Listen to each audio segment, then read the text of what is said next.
بسم الله الرحمن الرحيم الحمد لله رب العالمين له النعمة وله الفضل وله الثناء الحسن وصلوات الله البر الرحيم والملائكة المقربين على سيدنا محمد أشرف المرسلين وحبيب رب العالمين وعلى جميع النبيين اللهم علمنا ما جهلنا وذكرنا ما نسينا وانفعنا بما علمتنا وزدنا علما وإنا نعوذ بك من حال أهل النار رب اشرح لي صدري ويسر لي أمري واحلل عقدة من لساني يفقه قولي آمين أما بعد الله تبارك وتعالى dit dans le Coran honoré وتعاونوا على البر والتقوى ولا تعاونوا على الإثم والعدوان, c'est-à-dire entraidez-vous pour les œuvres de bien et l'obéissance à Allah,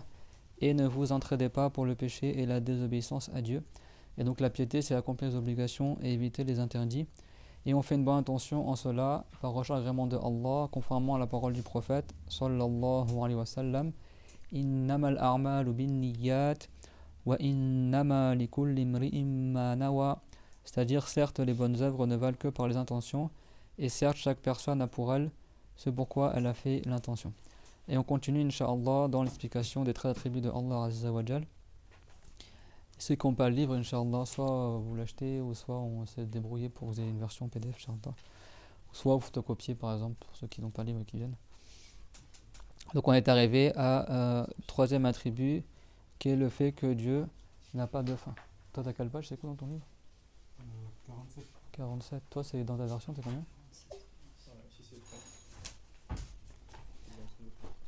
As-sifatu thalithatu al-baqa'u. Donc Allah Ta'ala, il a 13 attributs que tous les savants musulmans sont d'accord qu'il a ces attributs-là.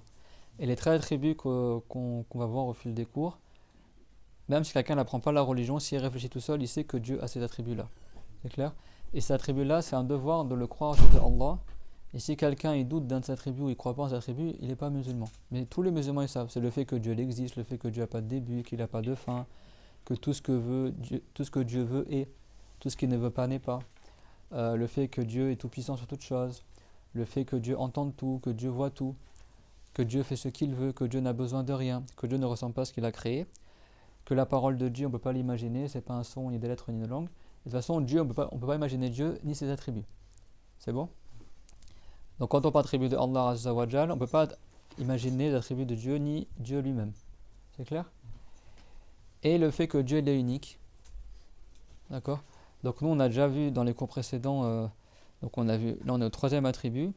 Les cours précédents, on avait vu l'existence, que Dieu il existe sans être un corps, sans ressembler aux choses existantes. Il a créé le ciel et la terre, donc Dieu n'est pas sur terre ni dans le ciel. Dieu, on ne dit pas qu'il est quelque part parce qu'il existait avant le temps, avant les lieux. Dieu on ne peut pas l'imaginer. Et il n'a pas besoin de manger pour exister, de boire et de quoi que ce soit. D'accord? Et Dieu il existe par lui-même, c'est-à-dire que ce n'est pas quelqu'un qui a fait exister Dieu, mais l'existence de Dieu, elle est éternelle, sans début et sans fin. Parce que Dieu est Dieu, donc il n'a pas de début, il n'a pas de fin. On avait vu le fait que Dieu n'a pas de début à son existence, c'est-à-dire qu'il n'est pas contingent. Ça veut dire que on ne dit pas Dieu il a commencé à exister un jour, avant il n'existait pas, puis il a commencé à exister. Ça c'est les créatures. Et quand on dit créature, c'est-à-dire tout ce que Dieu a créé, tout ce qui est hormis Dieu, c'est créé par Dieu. Que ce soit un téléphone, un gâteau, une pensée, une imagination, un message, Internet, la lumière, tout ce qui est autre que Dieu, c'est créé par Dieu, c'est bon? Et tout ce qui est autre que Dieu, on appelle ça une créature de Dieu. C'est bon? Quand on dit créature, ça ne veut pas dire les animaux ici. Ça englobe les animaux, les anges, les cieux, la terre, les étoiles, ton imagination, ta volonté, tes actes, qu'ils soient du bien ou du mal. D'accord? Dieu, il crée toutes choses et prédestine toutes choses. Donc ça, on le reverra au fil des cours, Inch'Allah. Et donc nous, notre existence à nous, elle est créée par Dieu. Dieu, son existence, elle n'est pas créée. Donc Dieu, on dit qu'il n'a pas de début, c'est-à-dire qu'il existe de toute éternité. Et il n'a pas de fin, ça veut dire que Dieu c'est impossible qu'il ait une fin, qu'il disparaisse, etc. Ni qu'il soit au néant. C'est clair, mon tout le monde? Et Dieu n'est pas un volume. C'est bon? Donc on ne dit pas Dieu il est là, ou Dieu il est ailleurs, ou Dieu il est en dehors du monde. Dieu n'est pas concerné par l'endroit. Allah subhanahu wa ta'ala. Et après, il y avait donc ça c'était le deuxième attribut. Et le troisième attribut qu'on commence aujourd'hui, c'est le fait que Dieu a pour attribut al-baqa, en arabe on dit, c'est-à-dire l'éternité, c'est-à-dire le fait que Dieu n'a pas de fin. Et c'est important de savoir que l'éternité de Allah Azza wa Jal, elle n'est pas temporelle. C'est-à-dire quand on dit que Dieu est éternel, c'est pas comme quand on dit le paradis et l'enfer sont éternels. Pour les créatures qui sont éternelles, comme le paradis et l'enfer, Dieu, c'est lui qui a voulu que certaines créatures soient éternelles, donc c'est une éternité qui est créée par Allah. C'est bon? Qui est créée par Allah. Dieu, il a voulu et choisi que le paradis n'ait pas de fin, que l'enfer n'ait pas de fin, que le trône n'ait pas de fin, que Ridwan, l'ange gardien du paradis, n'ait pas de fin, comme on a vu dans les cours précédents, et d'autres créatures encore, même si toutes les créatures dans le bas monde, à la base, elles vont mourir. Mais Dieu a voulu que certaines créatures ne meurent jamais, comme le paradis, comme l'enfer, comme les anges qui s'occupent de châtier les gens en enfer, comme les anges qui s'occupent de porter le trône au-dessus du paradis, comme l'ange gardien du paradis de Ridwan, comme l'ange gardien de l'enfer Malik. C'est clair, mon témoin? Donc ça, c'est une éternité qui est créée, c'est-à-dire que Dieu a voulu que le temps s'écoule à l'infini sur ses créatures. C'est clair, mon témoin? Quand on dit que Dieu est éternel, ça ne veut pas dire que le temps s'écoule à l'infini sur Allah. C'est bon? Ça ne veut pas dire que Dieu, le temps s'écoule à l'infini sur lui. Parce que Dieu, c'est lui qui a créé le temps, donc il n'est pas concerné par le temps. C'est clairement tout le monde. Donc le mot, des fois, est le même, mais le sens est différent. Quand on dit Dieu est éternel, ce n'est pas dans le même sens qu'on dit le paradis est éternel. Parce que Dieu, son éternité, ce n'est pas quelqu'un qui lui a donné l'éternité, ce n'est pas quelqu'un qui a choisi pour lui qu'il soit éternel, c'est Dieu, parce qu'il est Dieu, il est éternel. Et l'éternité de Dieu, ça ne veut pas dire que le temps s'écoule à l'infini sur Dieu. Dieu, Allah, existe avant le temps. Donc il n'est pas concerné par le temps. Vous comprenez la différence? Donc comme on a vu tout à l'heure, Dieu ne ressent pas à ce qu'il a créé. Donc Dieu ne ressent pas au paradis, donc il n'est pas éternel comme le paradis est éternel. Dieu, son éternité, elle est autrement que l'éternité du paradis. Ce n'est pas une éternité qui est créée, c'est une éternité qui est unique à Allah. Tous ses attributs sont uniques. C'est-à-dire qu'ils sont propres à l'être de Dieu et que Dieu n'a pas de ressemblant. C'est clairement tout le monde ça? Ça, c'est la base de l'islam. Donc Dieu, parmi ses noms connus, il y a Al-Baqi, celui qui est éternel. Il y a Al-Qayyum, celui qui ne s'anéantit pas, comme on a vu dans le cours précédent. C'est clairement tout le monde? Donc juste on reprend pour la révision et après on continue dans le livre, Inch'Allah ta'ala. As-sifatu thalithatu al-baqa'u. Al-baqa'u marnahu la nihayata li wujudihi ta'ala لأن ما ثبت له القدم وجب له البقاء فيمتنع عليه العدم أي يستحيل عليه العدم. Alors ceux qui ont suivi aussi les cours que j'ai donnés dans Ibn Rashir, dans le livre Malikite, ça reprend tout ce qu'on voit là, tout ce qu'on a vu dans les cours précédents, mais encore avec plus de détails. D'accord? Parce qu'il y en a parmi vous qui ont suivi ce cours-là, et du coup, je pense qu'ils vont retrouver des choses qu'on a déjà vues. Donc, la non-fin pour Dieu, ça signifie que Allah n'a pas de fin à son existence. C'est-à-dire que c'est impossible que Dieu il soit au néant, c'est impossible que Dieu il meure, ou quelque chose comme ça. Pourquoi? Parce que ceux pour qui il est confirmé qu'il n'a pas de début, donc il n'y a que Dieu qui n'a pas de début, attention, d'accord?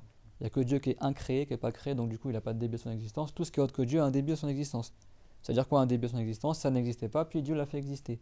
Le seul qui n'a pas de début à son existence, c'est le seul qui n'est pas créé, c'est Allah. C'est bon? Donc, comme Dieu il n'a pas de début, alors c'est obligatoire qu'il n'ait pas de fin. C'est clairement tout le monde? Pourquoi c'est obligatoire selon la raison? Ça veut dire que la raison n'accepte pas que ça soit autrement.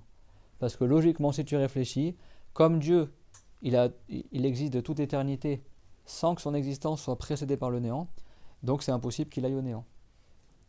Il n'est pas concerné du néant. Alors que nous, les créatures, on a été sortis du néant à l'existence. Donc rien n'empêche qu'on retourne un jour au néant. C'est bon? C'est clair ce que je dis ou pas? Le néant, c'est la non-existence. Avant, on n'existait pas et après, on a existé. C'est bon? Par exemple, le verre, il n'existait pas avant. Maintenant, il existe. Est-ce que c'est possible sans la raison qu'il n'existe plus? Est-ce que logiquement, c'est possible que ce verre-là, un jour, il disparaisse? Oui. Pourquoi? Parce qu'avant, il n'était pas là. Donc, ce qui n'était pas là avant, ce qui n'existait pas avant, c'est possible que ça n'existe pas à nouveau. Nous, il y a 1000 ans, on n'existait pas. Donc, c'est pas impossible qu'on n'existe pas. Et aujourd'hui, on existe. Donc, c'est pas impossible qu'on existe. Et dans 1000 ans, on n'existera plus aussi. Donc, la raison, pour elle, c'est possible qu'on existe, comme c'est possible qu'on n'existe pas. C'est pour ça que toutes les créatures, c'est le même cas. On appelle ça le possible rationnel. Les savants appellent ça le possible rationnel. C'est-à-dire, c'est possible que ça existe, ou comme c'est possible que ça n'existe pas. C'est clair, tout le monde? Pourquoi c'est possible qu'on n'existe plus? Qu'on aille au néant? Le néant, c'est la non-existence. Pourquoi c'est possible qu'on aille au néant? Parce qu'avant, on était au néant. Donc, ce qui est sorti du néant, c'est possible qu'il retourne un jour au néant. Donc, si Dieu était sorti du néant comme nous, c'est une image, la sortie du néant. Ça veut dire que le néant, c'est un endroit. Le néant, c'est la non-existence. C'est bon? Si Dieu était sorti du néant à l'existence comme nous, alors ça aurait été possible qu'il retourne un jour au néant. Et donc, il aurait été créé comme nous, donc il n'aurait pas été Dieu. C'est bon? Or, Dieu, comme son existence n'est pas précédée par le néant, Et on ne dit pas Dieu, avant il n'existait pas, puis après il a commencé à exister. C'est ce qu'on appelle sortir du néant. C'est bon dire qu'il est du néant à l'existence. Comme Dieu, il existe de toute éternité, bah, c'est impossible qu'il aille un jour au néant parce qu'il n'a jamais été précédé par le néant. C'est bon, ma sœur, t'as compris ou pas? Ça, c'est les arguments depuis des siècles. Les savants, ils expliquent comme ça la croyance. Alors, celui qui n'a jamais pris cours, ça demande un peu, des fois, ce qu'il y a des termes aussi, pour se familiariser. Mais s'il y en a qui ne comprennent pas, il n'y a pas de souci, on répète plusieurs fois. C'est clairement tout le monde. Ce téléphone, avant, il n'existait pas. Maintenant, il existe. Pourquoi il existe? Parce que Dieu a voulu qu'il existe. Si Dieu a voulu qu'il n'existe pas, il n'aurait pas existé. Donc, ça veut dire que c'est juste si tu réfléchis rationnellement, il n'y a rien qui oblige que le téléphone existe ou qu'il n'existe pas. Si Dieu a voulu, il existe. S'il a voulu, il n'existe pas. Donc, c'est équivalent son existence et son inexistence. C'est-à-dire que la raison, si tu réfléchis, c'est autant possible que ce téléphone il existe ou qu'il n'existe pas. Les deux, la raison, elle accepte. Par contre, Dieu, la raison, elle n'accepte que le fait que Dieu il existe.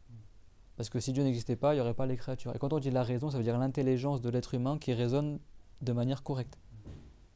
C'est bon? Pas quelqu'un, il va dire le caméléon est une créature étonnante, mais il n'y a pas de créateur. Ou il va te dire tout s'est créé tout seul. Bon, lui, c'est-à-dire qu'il ne raisonne pas d'une manière suffisante, d'accord? Au niveau de, s'il y a une créature, forcément il y a un créateur. S'il y a une maison, forcément quelqu'un il a construit la maison.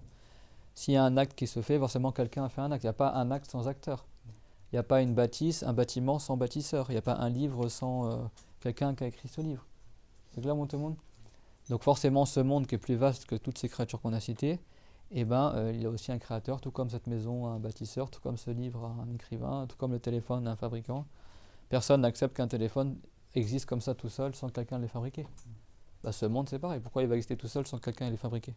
Et celui qui crée toute chose, c'est Allah. C'est bon? Que ça soit des choses physiques, perceptibles par le toucher, comme l'arbre, la pierre ou l'être humain, ou des choses imperceptibles par la main, comme l'âme, comme nos imaginations, comme nos pensées, comme le vent, comme la lumière, l'obscurité. C'est des choses qu'on ne peut pas toucher, malgré ça, c'est Dieu qui l'a créé. Dieu crée toutes choses. C'est bon? Des fois, la créature, elle est créée à partir du néant directement. C'est-à-dire que Dieu, il fait apparaître la créature à partir de rien. C'est bon? Par exemple, toi, si tu as une pensée qui arrive à ton esprit, elle est sortie d'où la pensée? C'est bon? Et des fois, Dieu, il crée les créatures à partir d'autres créatures. Par exemple, Dieu nous a créés à partir du fait qu'on était dans le ventre de notre mère, etc. C'est bon? Donc de la semence de nos parents qui sont mélangées. Après, ça, Dieu il a créé un embryon dans le ventre de la mère et après on est né. Ça veut pas dire que c'est nos mères qui nous ont créés. C'est Dieu qui a créé nos mères et nous. Mais c'était par le biais c'est-à-dire Dieu il a créé une créature à travers une autre créature. Ça veut pas dire que Dieu il a besoin des créatures. S'il a voulu, il nous aurait créé sans aucune origine. La première créature que Dieu a créée, c'est quoi? L'eau. Bah, l'eau a été créée à partir du néant. Et quand on dit le néant, ça ne veut pas dire le vide. Hein. Le vide, c'est l'espace entre deux corps. C'est bon? Le vide lui-même est un corps impalpable. Ça veut dire que c'est le volume en fait imaginaire qu'il y a entre deux pleins. Le plein, c'est un corps. Par exemple, ce livre, c'est un plein. C'est un corps qui est plein. C'est bon, qui est un volume opaque. C'est bon, qui occupe une place dans le vide. Ça, c'est un corps palpable. Et tout le reste de la pièce qui n'est pas occupé par nos corps à nous. Et quand on dit corps, c'est-à-dire volume. C'est bon? Le livre ou n'importe quoi, bah, tout le vide qui reste, c'est un corps mais impalpable. Tu ne peux pas le prendre par la main. Donc ce qui est entre deux corps pleins, c'est ce qu'on appelle le vide. C'est bon? Et ce qui n'est pas vide est plein. C'est bon? Simplement quoi. Bah, tout ça, c'est Dieu qui le crée aussi. C'est clair pour tout le monde? Donc le néant, ça ne veut pas dire le vide. Parce que le vide est une créature aussi. C'est bon? Le néant, c'est la non-existence. Le néant n'existe pas. C'est pas du noir, c'est pas un trou noir, c'est pas... Parce qu'il y en a des fois, ils savent pas, ça veut dire quoi le néant? Pense à un trou noir, un truc comme ça. Non, le néant, c'est la non-existence. Ce qu'on appelle en arabe al-adam. C'est clair? La non-existence. C'est quelque chose qui n'existe pas. C'est clair, tout le monde? Donc Dieu nous crée, nous fait surgir du néant à l'existence. Des fois à partir du néant directement, ou des fois à partir des créatures. La plupart des créatures sont créées à partir d'autres créatures. Dieu a d'abord créé l'eau à partir du néant. L'eau à la base, c'est la créature qui est créée à partir de rien. Dieu l'a fait apparaître l'eau comme ça, sans que y avait une autre créature avant l'eau. C'est la première des créatures. Et après, à partir de l'eau, Dieu a créé la lumière, il a créé l'obscurité, il a créé la terre. Toute chose, Dieu, à la base, les origines des créatures, ça a été créé à partir de l'eau, c'est sorti de l'eau. Et après, avec ces créatures-là, Dieu il a fait que d'autres créatures entrent en existence. C'est bon? Nous, par exemple, quand tu réfléchis, bah, ce sont des créatures que Dieu a créées dans ton cœur, par exemple. Des réflexions, des pensées, quand tu rêves, Dieu a créé tes rêves, etc. ces choses-là, elles prennent place dans notre corps. C'est bon? Tout le monde comprend, ça simplifie au maximum. C'est bon, ma soeur, ou pas? D'accord? Donc, parce que c'est important, quand les savants ils parlent de créatures, ça ne veut pas dire juste le renard, le zèbre. Non, créature, ça veut dire aussi la nappe, les couleurs, la pensée, la lumière, le vent, le froid, le chaud, le mouvement, l'immobilité, tout ce qui est hormis Dieu. Et l'ensemble de toute la création, on appelle ça al-alam, c'est-à-dire le monde. Le monde, c'est-à-dire l'ensemble de tout ce que Dieu a créé. On appelle ça le monde. Al-alam. C'est bon pour tout le monde? Et si vous entendez des fois, par exemple, Rabbul Alamin, le Seigneur des mondes, dans la Fatiha, Rabbil Alamin, Alhamdulillahi Rabbil Alamin, la louange à Allah, le Seigneur des mondes. Ici, les mondes, ça veut pas dire qu'il y a plusieurs mondes parallèles, ça veut dire les groupes de créatures. Le monde des humains, le monde des djinns, le monde des poissons, le monde des végétaux. Parce que les créatures, comme vous savez, elles sont de plusieurs sortes. Tu peux regrouper les créatures par espèce, par exemple. Chaque groupement de créatures qui sont similaires, par exemple, on appelle ça un monde. Tu as le monde d'en haut, le monde d'en bas, tu as le monde sous-marin, tu as le monde terrestre, tu as le monde supérieur, le monde des cieux. Et après, dans ces mondes-là, il y a des mondes aussi. C'est bon pour tout le monde? Et donc Dieu, on dit le Seigneur des mondes, c'est-à-dire que c'est le créateur de toutes les créatures, de l'ensemble de la création. Ouais. Du coup, il y en a certains qui disent Dieu s'est créé, ça se dit pas du tout. Ah bah non, ça c'est contraire à l'islam, quelqu'un dit ça. Si quelqu'un il croit que Dieu s'est créé tout seul, il n'est pas musulman, il doit revenir en islam immédiatement en disant il n'y a qu'un seul Dieu, c'est Allah, et Mohammed est le prophète de Dieu. Et si quelqu'un doute de ça aussi, il n'est pas musulman. Parce que si quelqu'un dit Dieu s'est créé, c'est comme s'il dit Dieu il est une créature, et la créature n'est pas le créateur. C'est ça que le tawhid c'est quoi? C'est le fait de croire qu'il n'y a que Dieu qui crée. Si Dieu était créé, ça veut dire qu'il aurait besoin de qui l'a créé. Et pourquoi ça c'est impossible selon la raison aussi? D'accord? C'est parce que si Dieu s'était créé, ça voudrait dire qu'avant il n'existait pas, et tandis qu'il n'existait pas, il a voulu se faire exister. Donc ça veut dire qu'en même temps il n'existait pas, et en même temps il existait pour se faire exister. Parce que le créateur existe avant sa créature. Si moi je veux fabriquer un téléphone, forcément j'existe avant le téléphone, je rassemble la matière pour le téléphone, et après je fabrique le téléphone. Donc quelqu'un ne peut pas être le créateur et à la fois une créature.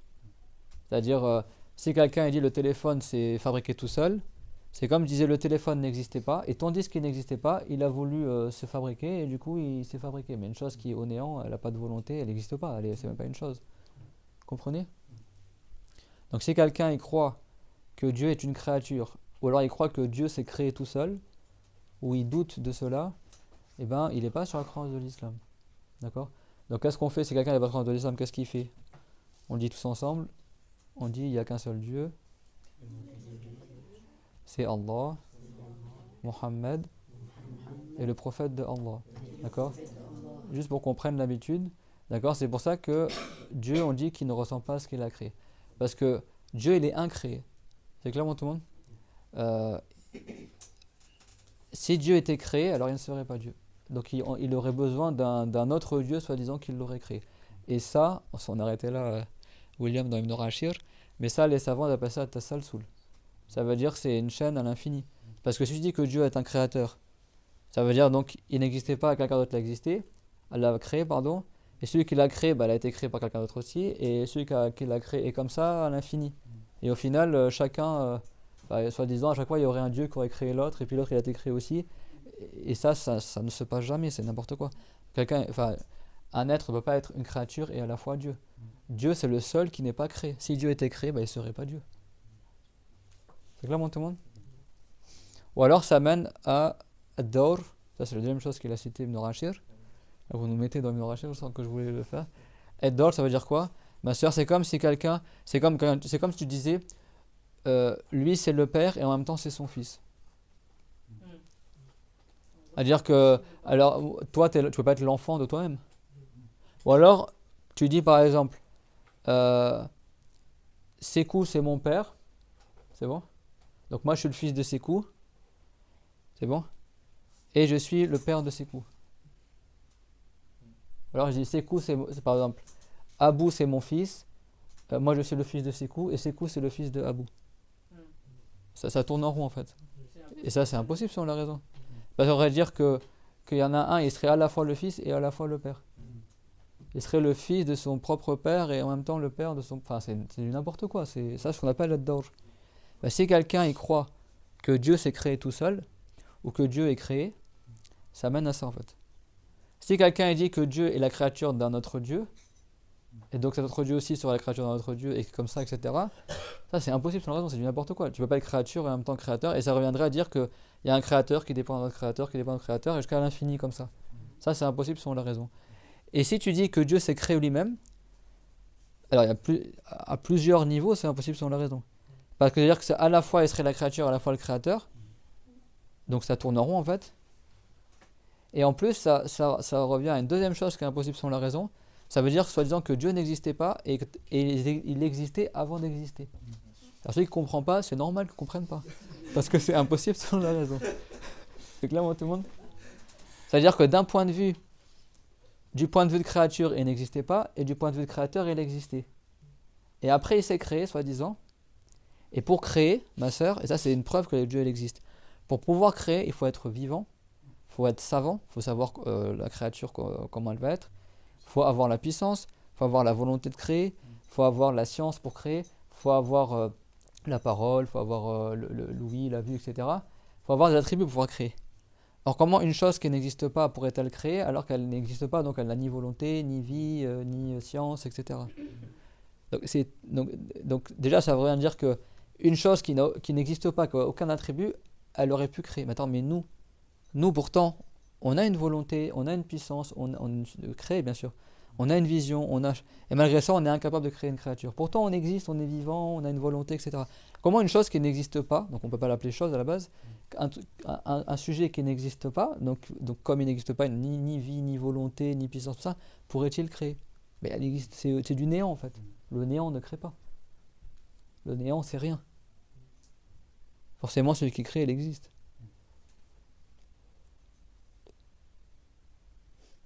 C'est clairement tout le monde ça? En fait, ça à la base, tu expliques ça aux enfants quand ils ont 7 ans, mais aujourd'hui, ça paraît un peu complexe, mais en réalité, c'est super simple à comprendre. On appelle ça ad-dar wa tasalsul. Et ça, c'est parmi les arguments, ma sœur, qui prouvent l'existence de Dieu. C'est ça que je vous disais tout à l'heure, que si quelqu'un est réfléchi correctement, il sait que Dieu existe et il connaît les 13 attributs qu'on sait là. Parce que si quelqu'un il est aveugle, est-ce qu'il est capable de créer une créature? C'est-à-dire qu'il ne voit pas ce qu'il crée. Toi, tu vois pas. Vas-y, fais un gâteau et tu vois rien du tout. Nous, on n'est pas des créateurs. On fabrique des choses, mais par la volonté de Dieu. Et malgré ça, on est incapable de faire un truc si on est aveugle. Il y en a, ils arrivent à faire des choses. Mais si tu dis, on fabrique un iPhone et tu es aveugle, tu sais pas c'est quoi les matières que tu vas utiliser, tu sais pas à quoi ça ressemble, tu sais pas... Enfin bref. Tu vas faire un beau design à ton iPhone alors que tu vois pas. C'est impossible. C'est clairement tout le monde. Quelqu'un, par exemple, il veut faire un iPhone, mais il ne sait pas comment faire un iPhone. Est-ce qu'il va le faire? Tu vois, voici ces matières premières, tu te débrouilles avec. Le gars, il est là, il ne sait pas comment faire un téléphone. Alors qu'il veut le faire, il a la puissance de le faire physiquement, il a le matériel, tout ça, mais on ne lui a pas appris comment faire. Celui qui est ignorant, il ne pourra pas créer. Donc forcément, le créateur du monde, il n'est pas ignorant. Forcément, le créateur du monde est tout puissant. Forcément, le créateur du monde, et forcément selon la raison, le créateur du monde, il est tout savant. Il voit tout, il entend tout. Et là pour attribuer la parole, parce que Dieu est créé par sa parole aussi. La parole de Dieu qui est ni un son, ni une lettre, ni une langue. Dieu, il ordonne que la créature existe et elle existe. Innama amruhu idha arada shay'an an yaqula lahu kun fayakun. Cette ayah, beaucoup de gens ne la comprennent pas. Ça veut pas dire que Dieu, il dit kun, kun, kun tout le temps, ou il dit soit, soit, soit, soit. Les chrétiens, ils disent quoi? On prend la parole des chrétiens, mais ça veut dire que Dieu, il ordonne par sa parole qui ne ressemble pas à notre parole à nous. Mais la traduction en arabe, c'est comme si Dieu, il dit soit et la créature, elle est. Ça veut pas dire que Dieu, il dit réellement soit, soit, soit. Mais ça veut dire que Dieu, il ordonne par sa parole qui ne ressemble pas à la parole des humains, on ne peut pas imaginer la parole de Dieu, qui n'est pas un son, qui n'est pas une lettre, qui n'est pas une langue, qui n'a pas de début, qui n'a pas de fin, qui n'est pas faite de mots, ni de son, ni de langue, qui est unique. Avec cette parole-là, Dieu nous interrogera au jour dernier, il nous informe des choses. Et le Coran, c'est l'expression de la parole de Dieu. C'est comme une traduction en arabe ou dans d'autres langues selon les livres révélés, en hébreu, en araméen, pour la vraie Torah, le vrai évangile, qui nous traduit ce que Dieu nous a ordonné. D'accord? Mais la parole de Dieu qui est son attribut, on ne peut pas l'imaginer. Et bien, Dieu, par sa parole, il crée aussi. D'accord? C'est pour ça que les chrétiens ils disent « Et Dieu dit soit, et la lumière fut ». Cette parole-là, elle n'est pas fausse du tout. Mais ça ne veut pas dire que Dieu réellement il dit le mot soit. C'est-à-dire qu'il ordonne et la créature existe. Et ça, c'est pour toutes les créatures. Dieu est créé par sa puissance, par sa volonté, par sa prédestination et par sa parole. C'est clair? C'est ça que les savants ils disent bi hukmihi, par son jugement, c'est-à-dire par sa parole. Et ça, il y a plein de ayats dans le Coran. Dieu l'a dit Qulna ya naru kuni bardan wa salaman ala Ibrahim. Et nous avons dit au feu, soit une paix et une protection pour Ibrahim. Quand Ibrahim, le prophète Ibrahim, Abraham, a été catapulté dans le feu pour être tué par le roi Nemrod, de force dans le feu, et bien avant que Ibrahim il tombe dans le feu, Dieu l'a créé dans le feu une fraîcheur et une protection pour pas qu'il brûle Ibrahim. Donc c'était un feu très très puissant, mais quand Ibrahim est tombé dedans, ça ne l'a pas brûlé. Et lui, il sentait une fraîcheur et ça a juste brûlé les cordes qui l'attachaient. Donc c'était sélectif en fait. C'est ça que Dieu a créé toute chose. Il était en plein feu et les cordes ont brûlé, mais sa peau n'a pas brûlé, ses habits n'ont pas brûlé, son corps n'a pas brûlé. Lui, il ressentait la fraîcheur et juste ses cordes, elles ont brûlé. Et après, il est resté comme ça 3 jours assis dans le feu. Et Dieu l'a envoyé un ange qui a pris la parole du prophète Ibrahim alayhi salam et qui est resté assis. Et tous les deux étaient assis dans le feu, comme ça, ils ont discuté. Il lui tenait compagnie. Et au bout d'un moment, le roi Nemrod, il voulait voir est-ce que vraiment. Le roi Nemrod, c'était un grand. Quelqu'un qui prétendait être Dieu, c'était vraiment un grand égaré, quoi. Et son peuple, il l'adorait, etc. Et c'est des gens qui adoraient les étoiles, qui adoraient les idoles, les statues. Enfin, c'était vraiment un des pires peuples. Ils ont tout mélangé, quoi. Toutes les sortes de mécrans, ils l'ont fait en même temps. Et donc lui, il voulait être sûr qu'Ibrahim il a été brûlé, donc il a demandé qu'on lui construise un échafaudage. Et de haut de l'échafaudage, en fait, il a vu Ibrahim dans le feu qui était assis, et il y avait un homme à côté de lui qui lui ressemblait, qui lui tenait compagnie. Et donc là, il a été étonné, il a dit, mais est-ce que le feu te nuit? Il a dit non. Il a dit, est-ce que tu es capable de sortir le feu? Il a dit oui. Et il est resté comme ça environ 3 jours dans le feu comme ça. Ça, c'était un grand miracle du prophète Ibrahim alayhi salam. Et donc, dans le Coran, c'est rapporté que Dieu l'a ordonné au feu d'être une fraîcheur et une protection pour Ibrahim. Et donc Dieu l'a dit, et nous avons dit, soit une paix au feu, soit une paix et une fraîcheur pour Ibrahim. Ça veut dire que Dieu l'a parlé avec une voix, etc. Mais ça veut dire que, ça c'est l'expression de la parole de Dieu pour dire que Dieu l'a ordonné au feu. Mais Dieu n'est pas soumis au temps. Ça veut dire que Dieu l'a voulu toute l'éternité, que le feu, à ce moment-là, il devienne une fraîcheur juste pour Ibrahim. Juste pour Ibrahim. Parce que les oiseaux, s'ils passaient au-dessus du feu, ils brûlaient. C'est que Ibrahim, et là les anges, bien sûr, les anges ils craignent pas le feu. C'est juste Ibrahim qui n'a pas brûlé ses habits, mais même les cordes qu'il attachait, elles ont brûlé dans le feu. Et tout ce qui est autour d'Ibrahim, ça a brûlé. Parce que c'est un feu qu'ils ont attisé pendant des jours et des jours. Donc c'était un feu, en fait, il montait haut dans le ciel, ils l'ont attisé pendant des jours et des jours, donc il était immense. Et en fait, Nemrod, quand il a terminé son feu, en fait, il était là et il dit, mais en fait, comment on va mettre Ibrahim dedans maintenant? Il s'est retrouvé tout bête, en fait. Et donc là, Iblis, le maudit, il a pris l'apparence d'un être humain qui est venu voir un des soldats du roi Nemrod, qui s'appelait Hizan, et lui a enseigné comment construire la catapulte. Et ça a été le premier cas. Tu vois, la catapulte, ça a été, en fait, c'est pour ça à la base que la catapulte a été inventée. C'est Iblis qui l'a enseigné à un des idolâtres là, de Nemrod, là, pour pouvoir catapulter Ibrahim de loin. Comme ça, il est jeté dans le feu. Parce qu'ils ne pouvaient pas s'approcher du feu tellement il était fort. Et donc ils ont attaché Ibrahim avec une corde, ils l'ont mis sur la catapulte. Et lui, qu'est-ce qu'il a dit? Il a dit Hasbi Allah wa ni'mal wakil. Il a dit Dieu me suffit et il n'y a personne mieux que Allah à qui me fier. Et après il a dit La hawla wa la quwwata illa billah. Il n'y a de protection et de force que par la volonté de Allah. Les mécrans, ils ont catapulté Ibrahim dans le feu. Et tandis qu'il était en l'air et qu'il est retombé dans le feu, tandis qu'il était en l'air, comme ça, en plein trajet, t'as l'ange Jibril, l'ange Gabriel qui est arrivé. C'est bon? Pour aider Ibrahim qui est tombé dans le feu. Et alayhi salam. Et regardez, déjà, tu sais que tu vas être catapulté dans un grand feu, donc comment tu vas t'en sortir? Ibrahim, il vole pas, enfin, comment tu peux pas empêcher en fait, à la base. Mais Ibrahim, il s'est fié à Allah, et ça c'est un exemple pour nous. Et il a dit, comme ils disent certains aussi maintenant dans les guerres actuellement là, il hasbi Allah wa ni'mal wakil. Hasbi, ça veut dire ce qui me suffit, c'est Allah. Wa ni'mal wakil, et qui de mieux à qui me fier, quoi. Ça veut dire que c'est le meilleur être à qui je peux me fier. C'est-à-dire, je me soumets à Allah, même si c'est quasiment sûr, de manière habituelle, que je vais mourir si on me jette dans le feu comme ça. C'est Dieu qui est le créateur du feu, c'est Dieu le créateur des nuisances. Moi, Dieu me suffit, parce qu'il était tout seul. C'était le seul musulman à son époque, le prophète Ibrahim alayhi salam. Il était tout seul. Tout seul, il n'y avait pas d'autres musulmans sur terre. par sa femme Sarah. Il n'y avait pas de musulmans. Imagine tout son peuple, ces adorateurs de statues, d'idoles, et le roi, il prétendait que c'était Dieu, soi-disant. Et lui, il était tout seul à dire non, les idoles, il ne faut pas adorer les idoles. Parce que son peuple, c'est pas juste, il fallait que tu prouves à ton peuple que les idoles ne sont pas des dieux. Ils adoraient les idoles, ils adoraient les étoiles, ils adoraient le soleil, ils adoraient la lune, et ils adoraient le roi Nemrod. Et ça, c'est dans l'histoire d'Ibrahim, elle est connue dans le Coran. Il a dû faire des argumentations par chacune de ces créatures. Il a dû prouver que le soleil, c'est pas Dieu. Après, il leur a prouvé que la lune, c'est pas Dieu. Il leur a prouvé que les étoiles, ce n'est pas Allah. Il leur a prouvé que les idoles, ce n'est pas Allah. Et malgré ça, il ne comprenait pas son peuple. Donc, quand il a montré le soleil, il a dit Hada Rabbi, est-ce que c'est ça mon Seigneur? C'est-à-dire non, c'est pas mon Seigneur. Le soleil, il bouge dans le ciel, quand il se lève, il est rouge, après il devient blanc, après il se couche, il redevient rouge. Quand le soleil s'est couché, Ibrahim, il a dit Inni la uhibbul afilin. Moi, j'adore pas des choses qui changent, parce que tout ce qui change est créé par Dieu. Nous, on change, c'est Dieu qui nous fait changer, qui nous fait vieillir, n'est-ce pas? Pas toi qui choisis d'être malade, d'être en bonne santé, tu fais des causes, après, mais c'est Dieu qui crée tout. Est-ce que quelqu'un il choisit, est-ce qu'il grandit pas, il rétrécit, il grossit ou il maigrit? Non, c'est Dieu qui choisit pour nous. Après, il y a des causes, des fois, le fait que il y a des causes quand tu manges bien et tu es en pleine croissance, je sais pas quoi, tu grandis. Voilà, il y a des causes, si tu manges pas, tu maigris. Et des fois, voilà, et tu es malade, des fois, il y a des choses qui se passent, ton corps il change. Des fois, il y a des causes, des fois, il n'y a pas de cause. Dans tous les cas, c'est Dieu qui crée tout. C'est clairement tout le monde. Et donc, eux, ils n'ont pas compris. En fait, Ibrahim, ce qu'il voulait dire, c'est le soleil, il bouge. Regardez, il est dans le ciel, le soleil. Il change de couleur, il a une forme ronde. Le soleil aurait pu être plus grand, il aurait pu être plus petit, il aurait pu être carré, il aurait pu être triangle. Pourquoi il est rond, le soleil? C'est pas lui qui s'est créé tout seul. C'est pas le soleil qui a dit, je vais choisir d'être rond. Parce que le soleil, avant, n'existait pas, puis il a existé. Donc tout ça, il l'a résumé en une seule phrase. Est-ce que ça, c'est mon Seigneur? Moi, je ne vais pas adorer quelque chose qui bouge, qui se couche. Ils n'ont pas compris.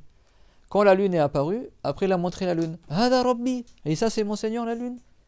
Il a attendu que la lune se couche. Et il a dit, bah, la lune, parce que la lune, elle suit le soleil. Elle dit, bah, moi, je ne vais pas adorer quelque chose qui disparaît, qui bouge d'un endroit à un autre. Et la lune, en plus, chaque jour, elle change de forme. C'est un croissant, après qu'il devient une demi-lune, après ça devient une pleine lune, après, etc. Donc c'est évident qu'elle est créée. C'est pas la lune qui choisit de changer de. Des fois, la lune, elle est rouge, des fois, elle est blanche, des fois, elle est jaune. Donc il a voulu montrer que ça ne devrait pas être adoré. C'est faible. La lune, elle n'a même pas de volonté, même pas de parole, même pas de puissance. Comment serait-elle Dieu? Comment serait-elle créatrice? Elle-même, elle est créée. Donc il a dit Inni la uhibbul afilin. Moi, j'adore pas quelque chose qui se couche. Ils n'ont pas compris. Quand les étoiles sont apparues, donc les étoiles, c'est plus petit que le soleil, plus petit que la lune. Parce qu'au début, en fait, il a montré les étoiles. Les étoiles, c'est petit par rapport à la lune. Les étoiles, ça bouge tout le temps. Lentement, mais ça bouge, ça tourne. Il a dit, moi, j'adore pas des choses qui disparaissent. Après, la lune, elle est apparue. Et il a dit, ça, c'est mon Seigneur. Soi-disant, c'est plus grand. Et dit, parce que c'est plus grand que les étoiles, donc je vais adorer ça. La lune a disparu. Il a dit, moi, j'adore pas les choses qui disparaissent. Le soleil est apparu. Il a dit, Hada Rabbi, Hada Akbar. Il a dit, ça, c'est mon Seigneur. Ça, c'est parce que c'est plus grand, soi-disant. Quand le soleil s'est couché, il a dit, moi, j'adore pas quelque chose qui disparaît. En fait, à chaque fois, il trouvait des exemples pour faire comprendre à son peuple qui était très faible d'esprit. Parce qu'il faut être pas intelligent pour adorer ces choses-là. C'est pas quelqu'un qui adorait une idole. Eux, ils adoraient plusieurs idoles. Plus ils adoraient le soleil, plus ils adoraient la lune, plus ils adoraient l'étoile, plus ils adoraient leur roi. Alors que le roi, c'est un humain comme eux. Donc, ils n'ont pas compris. Un jour de fête, eux, ils adoraient, il y avait une grosse idole, beaucoup plus grande, et plein de petites idoles autour. Et eux, ils décoraient les idoles, ils mettaient à manger devant les idoles, ils faisaient des offrandes, tout, n'importe quoi. Et un jour, ils sont partis pour faire une fête, donc ils ont laissé la pièce avec les idoles, c'est quand Ibrahim était jeune, alayhi salam. Il y a beaucoup d'exemples avec le prophète Ibrahim, alayhi salam. Et Ibrahim, qu'est-ce qu'il a fait? Et il a dit à son peuple, Inni saqim. Alors les prophètes ne mentent pas. Hein. Mais c'est comme s'il a dit, moi ça me rend malade en fait de vouloir adorer les idoles. Donc, en fait, parce qu'eux, ils voulaient qu'il y en ait avec lui. Et comme c'était le seul musulman et qu'il était jeune, bah, il fallait qu'il trouve un moyen pour pas partir avec eux, parce qu'ils allaient faire du shirk, adorer les idoles, tout ça. Et les prophètes, même quand ils sont petits, même avant d'être prophètes, ils adorent Dieu. Ils font pas de choses contraires à l'islam. Ibrahim, il a jamais... parce que le père d'Ibrahim n'était pas musulman. Hazar. Il fabriquait des idoles, il les vendait, certains disent. Et donc Ibrahim, il n'a jamais aidé son père en ça. Hein. Si quelqu'un croit qu'il a aidé dans ça, il n'est pas musulman, comme on a vu tout à l'heure. Les prophètes, même quand ils ne sont pas prophètes, ils croient en Dieu, ça, ils sont déjà musulmans, ils n'ont pas besoin d'apprendre la religion, la croyance. Ils ont besoin d'apprendre comment on fait la prière, comment on jeûne, etc. Mais ils n'ont pas besoin de savoir est-ce que Dieu existe ou pas, parce qu'ils le savent déjà. Ils sont déjà musulmans, même quand ils sont petits, qu'ils ne sont pas encore prophètes, ils sont déjà musulmans. Ils sont déjà pieux, ils sont déjà vertueux, ils sont déjà très beaux, éloquents, ils ne font pas de péchés, etc. De grands péchés, ils ne mentent pas. Donc Ibrahim, il a fait une stratégie. Il n'a pas menti, mais il a dit une parole qui laisse croire autre chose que ce qu'il a voulu dire. Il a dit je suis malade. Et lui, il avait dit ça me rend malade en fait, je suis malade de vous voir adorer ça. Eux, ils ont compris que, parce qu'à cette époque-là, certains disent qu'il y avait une maladie qui se répandait parmi les gens, et une maladie contagieuse. Donc, du coup, eux, ils ont eu peur, du coup, ils l'ont laissé tout seul. Ils ont dit bon, bah, on va pas te prendre avec nous à la fête, etc. Et les savants, ils ont interprété de plusieurs manières cette parole-là. Certains, ils ont dit je suis malade, c'est-à-dire je suis un mortel, comme tous les humains, je mourrai un jour. Donc, on est tous quelque part malades de la mort en fait. Le prophète, il n'a pas dit que Dieu il a fait descendre pour chaque maladie. Inna Allah anzala li kulli da'in dawa'an illa al-haram wal maut, illa al-maut wal haram. Il a dit pour chaque maladie, Dieu il a créé un remède dans le bas monde. Toutes les maladies, même les cancers, tout ça, Dieu il a créé dans le bas monde une guérison. Il y a des médicaments, dans des plantes, etc. Après, tu les connais ou tu ne les connais pas, mais Dieu il a créé le médicament le remède pour chaque maladie. Sauf deux maladies, la mort et la vieillesse. La mort et la vieillesse. Il n'y aura jamais un remède qui te fera rajeunir. Alors après, tu peux faire des causes pour vieillir moins vite au niveau des rides, tout ça. Tu mets l'huile d'olive, par exemple, sur ton visage, ou certaines crèmes, etc. Mais ça ne va pas te rajeunir. Ça ne va pas empêcher ta vieillesse. Ça va, comment dire, peut-être retarder les signes de l'âge, mais dans tous les cas, tu vieilliras. Tu ne peux pas bloquer le temps et dire je ne vieillis pas. C'est clair? Et si quelqu'un est vieux, il ne pourra pas rajeunir non plus. C'est bon? Sauf pour certains prophètes, ça s'est passé, mais ça, c'est des miracles. Comme pour le prophète Ayyub, nous, on n'est pas des prophètes. C'est bon? Donc, à la base, il n'y a pas de remède. Et donc, le prophète, il a nommé maladie. La mort et la vieillesse. Même, il y a certains chercheurs aujourd'hui, scientifiques européens, ils ont découvert, soi-disant, que la vieillesse est une maladie. Donc, ils essaient de trouver le remède. Parce qu'ils disent la vieillesse, en fait, c'est le fait que tes cellules, après, elles meurent les unes après les autres. Les cellules de la peau, certaines, elles meurent. Donc, du coup, ta peau, après, elle se relâche. Après, tu as les pigments des cheveux aussi, ils meurent. Donc, du coup, après, tes cheveux, ils blanchissent, etc., etc. Au fil du temps, après, le corps, il y a de moins en moins de cellules qui se régénèrent. Et puis, à la fin, ça fait des nécroses dans certaines cellules, tout ça. Et puis à la fin, ben voilà, il y en a, la vue, elle baisse. Les cellules qui tiennent la peau, et ben, t'en as de moins en moins. Tu vois, il y a certains trucs que t'en as de moins en moins. Puis à la fin, tu meurs après. C'est vrai que les savants, ils disent les premiers signes que c'est bien que la fin commence, c'est quand tu commences à avoir les cheveux blancs. Parce que là, dire que tes cheveux ils ont de moins en moins de pigments, et ben, c'est le début de la fin, quoi. C'est bon. Voilà, donc voilà, Dieu, notre corps, il y a une durée de vie pour chaque partie de notre corps, et puis au bout d'un moment, après, bah, ça se dégrade au fur et à mesure, et puis après, tu meurs. C'est clair, mon tout le monde? C'est une réalité, alhamdoulilah, que Dieu nous accorde une bonne fin. Amin. Et donc, ça, c'est aussi qu'on change, et ça prouve qu'on est créé. C'est clair? Donc, il n'y a pas de remède pour cela. Donc, c'est pas faux de dire qu'on est tous quelque part plus ou moins malades. C'est-à-dire que chacun il va mourir. Donc, alors quand tu es jeune, tu grandis, machin, jusqu'à environ 30 ans. De 30 à 40 ans, c'est la fleur de l'âge. C'est vraiment là où tu es le plus fort. C'est marqué dans le Coran. Là où la personne, l'être humain, il atteint son apogée, c'est à 30 ans. 33 ans, c'est bon? C'est l'âge qu'on aura tous au paradis. C'est vraiment l'âge où l'être humain il est au meilleur de sa santé, au meilleur de sa forme. Je parle d'un être humain normal, quoi. C'est-à-dire c'est là où tu seras le plus fort dans ta vie. À partir de 33 ans. Et après, tu irais jusqu'à 40 ans. À partir de 40 ans, c'est là où ça commence à... Comme moi, par exemple, je m'approche de la quarantaine, là. Bah, je commence à avoir plein de cheveux gris, tu commences à être plus malade, etc. Et après 40 ans, bah, c'est là où tu commences petit à petit à te dégrader, etc. Il y en a après en fonction de ton hygiène de vie, en fonction de ce que Dieu a précisé pour toi. Il y en a, ils continuent, mais tu vois qu'il y a des problèmes que tu n'avais pas avant, il y a des choses, voilà. C'est clair, mon tout le monde? Et donc ça, c'est rapport dans les textes. Et donc, par exemple, au paradis, bah, on aura tous 33 ans, et c'est l'âge où tu es le plus fort dans ta vie. Donc au paradis, on sera au top, en fait, de notre santé physique, mentale, et on ne vieillira pas. Au paradis, il n'y a pas de vieillissement. Même si quelqu'un il est mort bébé, ou à 3 ans, ou à 10 ans, et ben, avant d'être au paradis, Dieu lui donnera l'apparence d'une personne de 33 ans, homme ou femme, et la personne aura au minimum la beauté du prophète Youssouf. C'est-à-dire qu'ils seront tous très très beaux, et tout le monde... ils seront d'accord, il n'y aura pas de jalousie. En fait, tous les gens du paradis, c'est comme si c'était le cœur d'une seule personne. Tout le monde est en concordance, en fait. Personne ne se jalouse, personne... et il n'y aura pas de maladie, pas de mort, pas de vieillissement, etc. Donc c'est pour ça que la personne, voilà, elle accepte ce que Dieu a prédestiné, de vieillir, de mourir. Et dit, de toute façon, au paradis, on sera éternellement jeune. D'accord? Au paradis, tout le monde sera marié. Même si quelqu'un il meurt célibataire, Dieu il fera qu'il sera marié au paradis. Homme ou femme. Le prophète l'a dit, la yadkhulul jannata arzam. Ça veut dire, aucun célibataire n'entrera au paradis. Il ne faut pas mal comprendre le hadith. Ça veut dire que si quelqu'un il meurt célibataire, il n'entrera pas au paradis. Ça veut dire que la personne soit mariée ou pas, il n'y aura personne qui sera tout seul au paradis. Chacun il sera marié. Même les enfants qui sont morts petits, ben, ils auront la taille adulte, un corps d'adulte, un cerveau d'adulte, et ils auront une femme adulte de 33 ans aussi. Tout le monde sera marié. Si quelqu'un il meurt marié avec son épouse, ben, ils seront tous les deux mariés au paradis. D'accord, etc. Que Dieu nous accorde le paradis. Amen. C'est pour ça que les savants ils disent Dar al-raha lil qabr wa shahawat lil jannah. Ça veut dire délaisse les dar al-shahawat lil jannah wa rahata lil qabr. Ça veut dire quoi ça? Tu sais? Pour le paradis et le repos pour la tombe. C'est-à-dire que dans le bas monde, au lieu de courir après les désirs et les plaisirs, tu as le droit de profiter des plaisirs du bas monde. Mais tu sais qu'au paradis, il y aura des plaisirs beaucoup mieux que le bas monde. Donc, retarde-le pour le paradis. Et au lieu de trop dormir, et quand tu dors, tu n'œuvres pas pour ton au-delà. Comme elle a dit la mère de Sulaiman. Elle dit, la takun faqira, ne sois pas pauvre.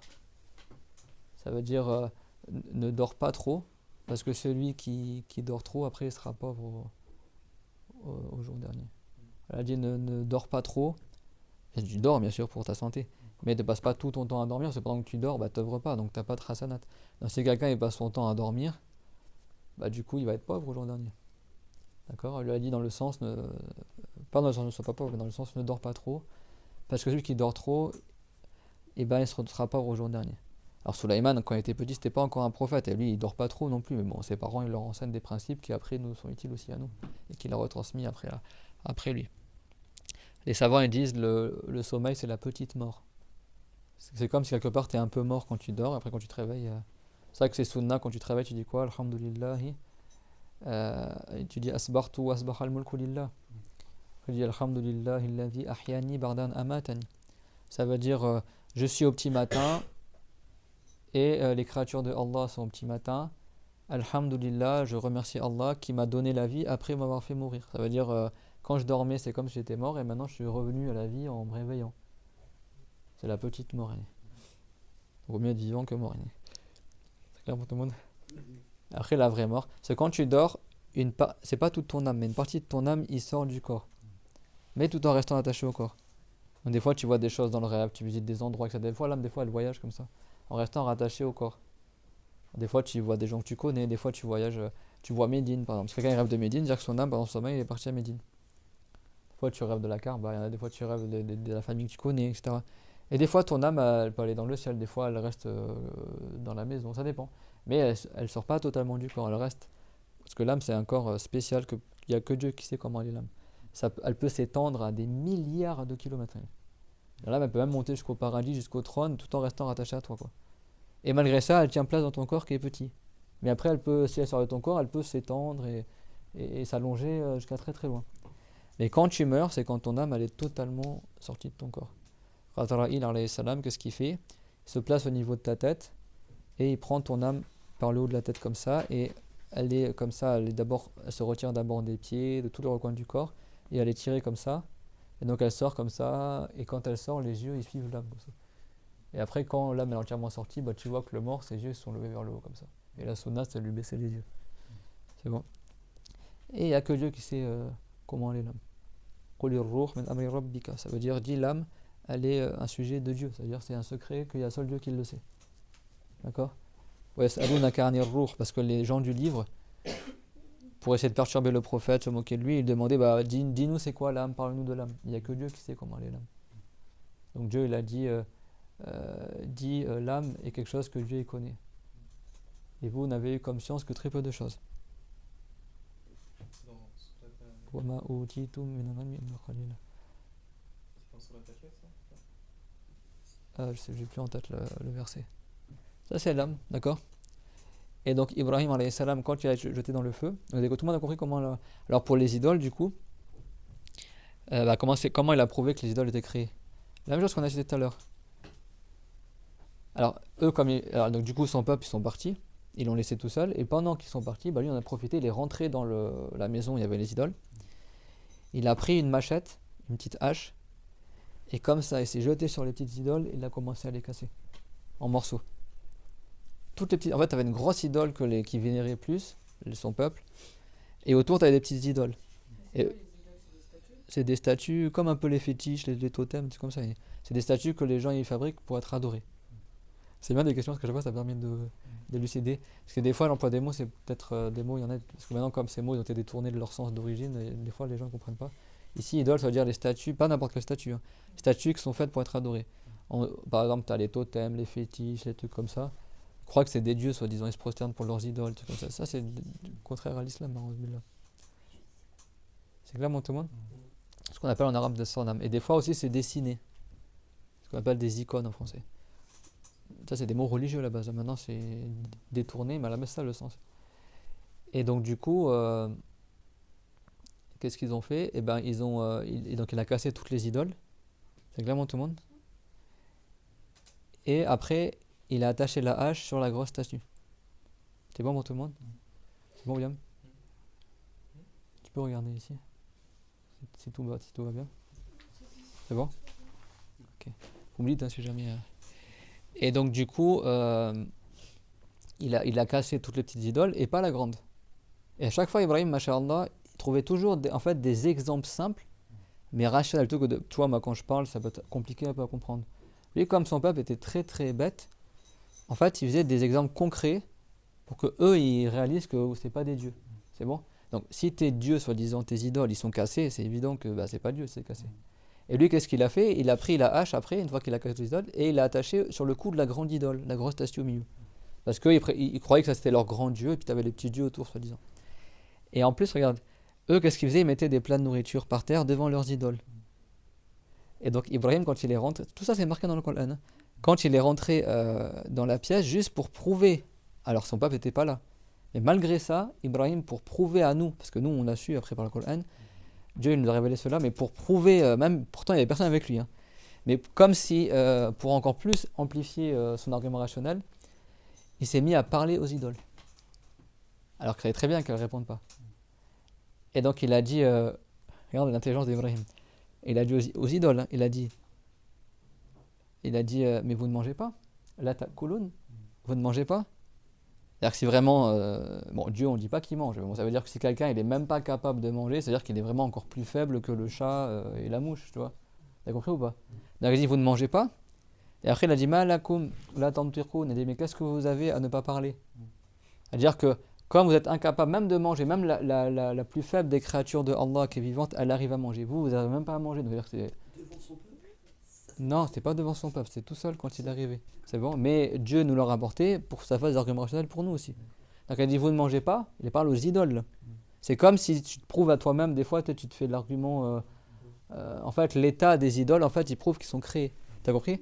C'est encore plus pour encore plus. Parce que c'était le seul musulman. C'est comme si il montre à Allah. En fait, il fait la preuve du tawhid en exemple concret, quoi. C'est comme s'il prouve par sa parole, il y a des récompenses à faire ça. À prouver le tawhid de Allah en parlant aux idoles. Elle a dit vous ne mangez pas?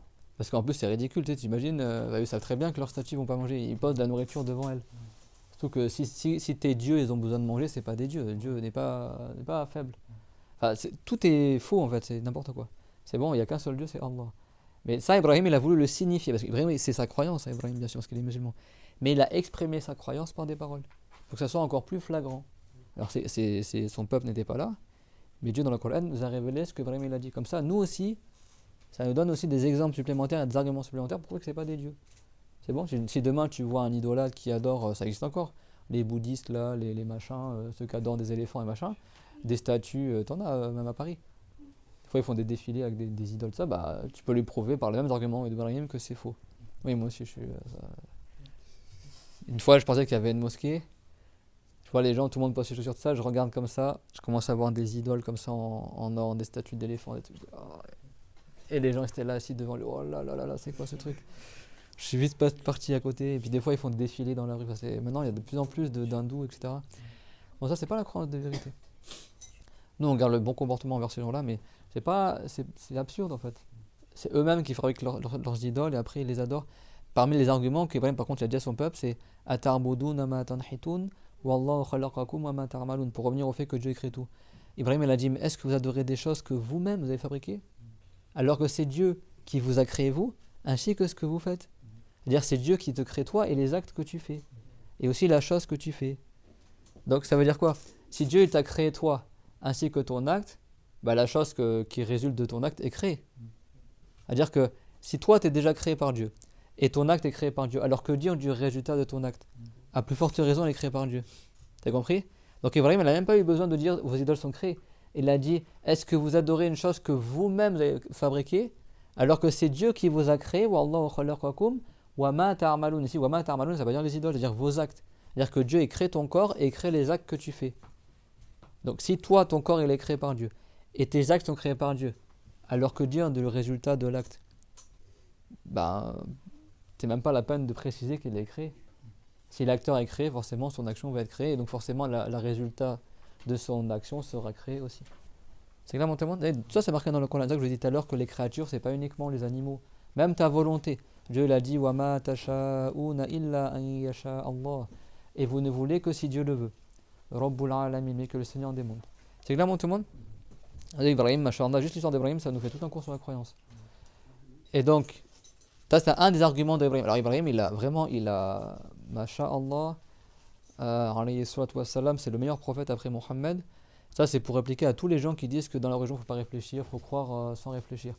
Il y a énormément d'arguments rationnels, donc logiques, dans le Coran via les arguments que Ibrahim il a dit. Parce que Ibrahim, il n'a pas convaincu son peuple de l'islam avec un livre révélé. Il parlait juste avec des arguments rationnels. Et même quand il était petit, et là on parle, il était jeune encore. Hein. C'est bon? Et donc il avait dit ça. Et même il a dit à son père, il a dit Ma ta'budun, il a dit mais oh mon père, mais qu'est-ce que tu adores? Et ça ne veut pas dire que Ibrahim il te demande t'adores quoi, c'est quoi ta religion? Non, ça veut dire mais c'est n'importe quoi ce que tu fais. Et ça c'est des questions, mais si quelqu'un ne comprend pas les questions rhétoriques, il risque de croire qu'Ibrahim il adorait le soleil, la lune, c'est faux. Ibrahim il posait des questions rhétoriques, c'est-à-dire des questions pour lesquelles il n'y a pas de réponse. C'est des questions en fait pour te faire taire. Quand il a dit Hada Rabbi, ça c'est mon Seigneur, il n'attend pas que ils vont dire bah oui c'est ton Seigneur, c'est la lune. Non, c'est-à-dire non, c'est pas mon Seigneur.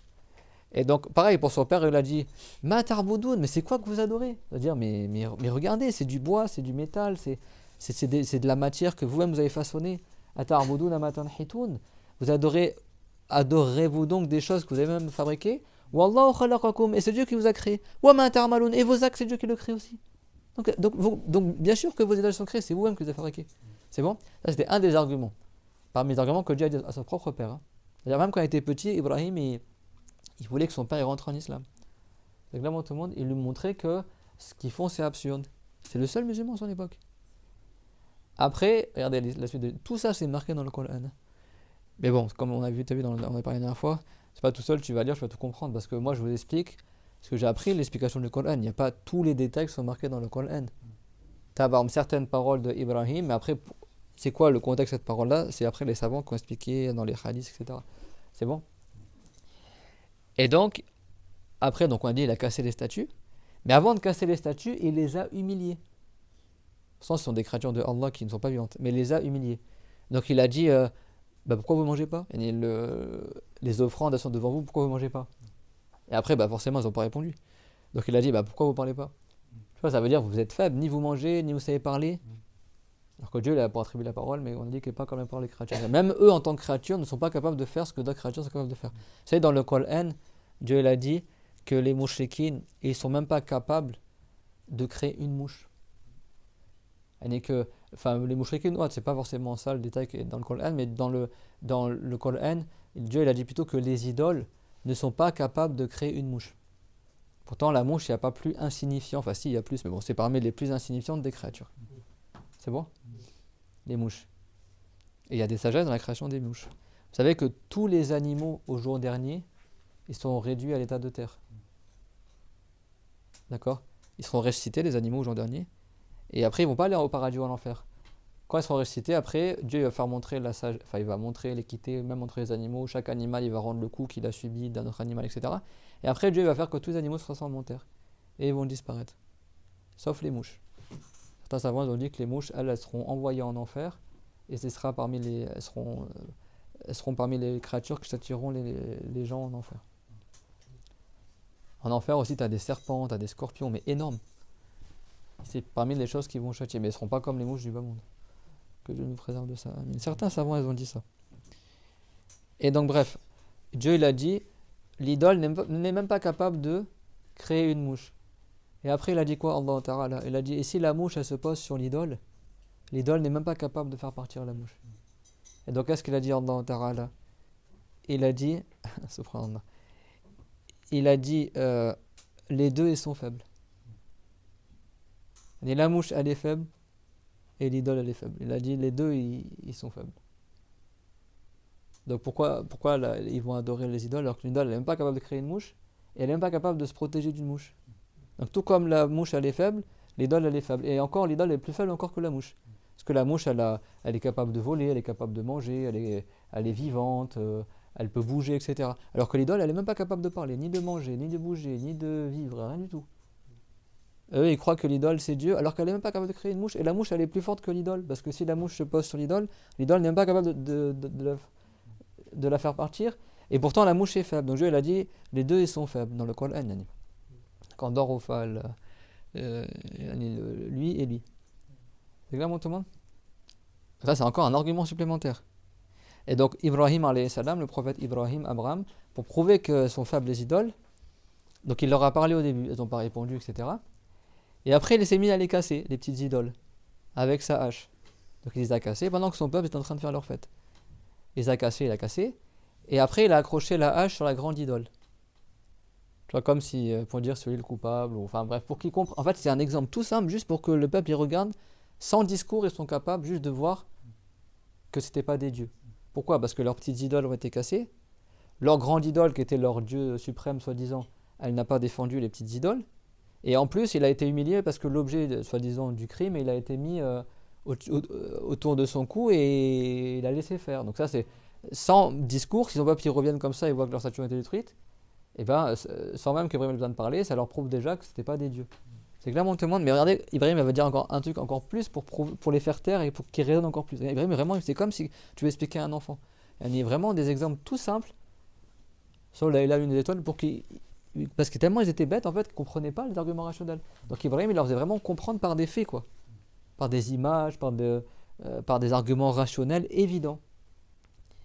Et en fait, quand il s'est mis à casser les idoles, il y en a, ils ont entendu du bruit, ils ont pensé qu'il se passe quelque chose dans leur temple, donc ils sont courus pour aller revenir à l'endroit où il y avait les idoles. Et quand ils sont arrivés, Ibrahim, donc il avait déjà cassé les idoles, donc ils n'ont pas su qui c'est qui a cassé les idoles. Et regardez la parole, c'est marqué dans le Coran. Il a dit dans le sens Man farala hadha bi alihatina. Qui c'est qui a fait ça avec nos dieux? C'est-à-dire qu'ils arrivent, leurs idoles sont cassées, et ils disent nos dieux. Non, mais c'est pour vous dire que dans leur stupidité, ils ont dit mais qui a fait ça? Qui a cassé nos dieux? Mais le truc il est cassé, comment tu l'appelles toujours Dieu alors que le truc il est cassé? Comprenez-vous ou pas? Il a dit Madha farala hadha bi alihatina dans le sens de la ayah dans le Coran. Qui a fait ça avec nos dieux? Et là il y a un des hommes, qu'est-ce qu'il a dit? Il a dit il y avait un jeune garçon là qui lui j'avais entendu que il allait partir. Donc, c'était le prophète Ibrahim alayhi salam. Et après ils ont su que c'était Ibrahim, parce que quand ils sont partis à la fête, ils ont entendu qu'il y avait un jeune qui avait dit quelque chose, il s'était mis à l'écart. Et donc ils ont su que c'était Ibrahim. Et donc ils ont dit est-ce que c'est toi Ibrahim qui a fait ça? Et lui il a dit une autre parole qui n'est pas un mensonge, que les prophètes c'est impossible qu'ils mentent, mais il a dit une parole au sens figuré, enfin c'est pas un sens figuré mais c'est un sens propre, mais ça, c'est un sous-entendu. En fait, qui a causé la casse des petites idoles? C'est quoi la cause qui a fait que Ibrahim n'a cassé que les petites idoles? C'est parce qu'eux, ils vénéraient la grosse idole plus que les petites. Et donc, pour prouver que de 1, les petites idoles ne sont pas des dieux, et que de 2, la grande idole est encore moins un dieu, c'est que la grande idole n'a même pas été capable de défendre les petites idoles, et elle n'a pas été capable de se protéger de l'arme qui a cassé les idoles. Et donc, Ibrahim, qu'est-ce qu'il a dit quand ils lui ont accusé que celui qui a fait ça?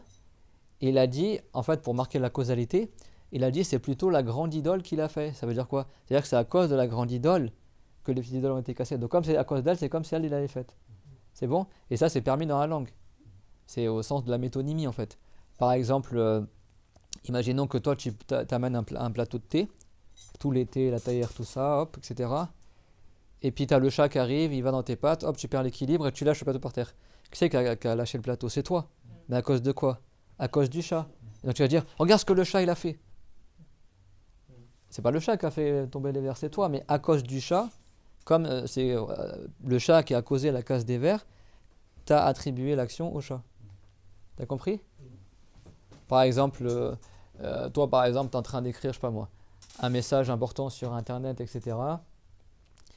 Et puis, je sais pas moi, il y a ton fils qui arrive pour brancher son téléphone portable, il débranche la prise du téléphone pour mettre son chargeur. Et en fait, toi, ton portable, ton ordinateur portable par exemple, sur lequel tu écrivais le mail, il n'y avait pas la batterie dedans, il était branché directement au secteur. Et lui, il pensait que tu avais la batterie dedans, il a débranché l'ordinateur, ça a tout éteint et du coup, ça fait perdre le mail, tu vois. Imaginons. Tu vas dire, mais regarde ce que tu as fait, tu as effacé par exemple mon truc. Ou... Enfin, des fois, à la cause de quelqu'un, tu fais une chose. Ou, je sais pas moi, par exemple, vous comprenez, des fois, mon exemple n'est peut-être pas très probant, mais par exemple, des fois, quelqu'un il casse un truc. C'est pas lui directement, mais on va dire que c'est lui qui l'a fait. C'est clairement tout le monde. Et donc là, en l'occurrence, comme c'est la grande idole qui a été la cause que les petites soient cassées, donc il a dit بل فعله كبيرهم هذا فاسألوهم إن كانوا ينطقون. Ça veut dire c'est plutôt la grande idole qui les a cassés. Alors demandez aux petites idoles si vraiment, demandez-leur, posez-leur la question. Et si vraiment elles savent parler, ça veut dire quoi? Ça ne veut pas dire qu'ils leur demandent si elles savent parler, mais ça veut dire si vraiment elles sont capables de parler, elles vous répondront que c'est la grande idole qui nous a cassés. Ça veut dire que c'est à cause de la grande idole qu'on a été cassé. Et donc là, subhanallah, quand il a dit ça, son peuple se sont restés bloqués en fait. Parce que, en fait, tous les arguments étaient réunis. Tu avais une situation physique flagrante, les idoles sont cassées, donc c'est pas des dieux. La grande idole n'a rien pu faire, donc c'est pas un dieu. Et en plus, Ibrahim les a bloqués comment? Donc, comme ça, il a dit, posez-leur la question, qui c'est qui les a cassés? Si vraiment elles savent parler. Et eux, du coup, ils ont la preuve que leurs idoles ne sont pas des dieux, et en plus, ils ne peuvent même pas leur poser la question, parce qu'ils savent très bien que leurs idoles ne vont pas répondre. Et donc là, ils ont eu, comme on dit en français, ils ont eu une fulgurance, ils ont eu un éclair de lucidité, et ils ont failli comprendre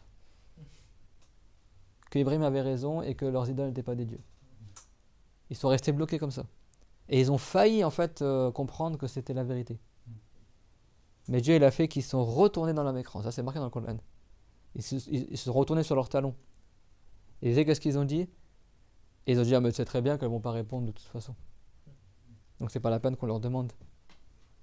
C'est-à-dire, c'est pas un argument parce que de toute façon, on sait très bien qu'elles ne parlent pas. Donc, du coup, on va pas leur poser la question qui c'est qui les a cassés. Et ils sont restés dans l'adoration des idoles.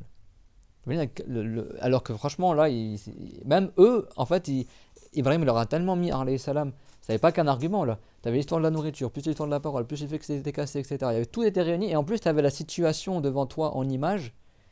Rien que la situation en elle-même prouvait que ce n'était pas des dieux. Mais en plus, Ibrahim, il les a fait taire parce que les prophètes sont très intelligents.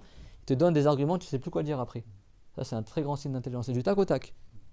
Quand le roi Nemrod, Ibrahim, il a appelé à l'islam, Ibrahim, il a dit crois en Dieu, lui qui fait vivre et qui fait mourir. C'est Allah qui crée la vie et la mort. Nemrod, tellement il était bête, qu'est-ce qu'il a fait? Il avait 2 condamnés à mort, prisonniers. Un, il l'a tué, l'autre, il l'a libéré. Il dit, moi aussi, je donne la vie et la mort. Soi-disant, parce qu'il a libéré un prisonnier condamné à mort, il l'a donné la vie, soi-disant, et il a tué l'autre, il a donné la mort. Mais c'est pas toi qui as créé ça. Ibrahim, du tac au tac, directement, il a dit, mon Seigneur, il fait venir le soleil de l'Est et il le fait coucher à l'Ouest. Toi, fais-le venir de l'Ouest.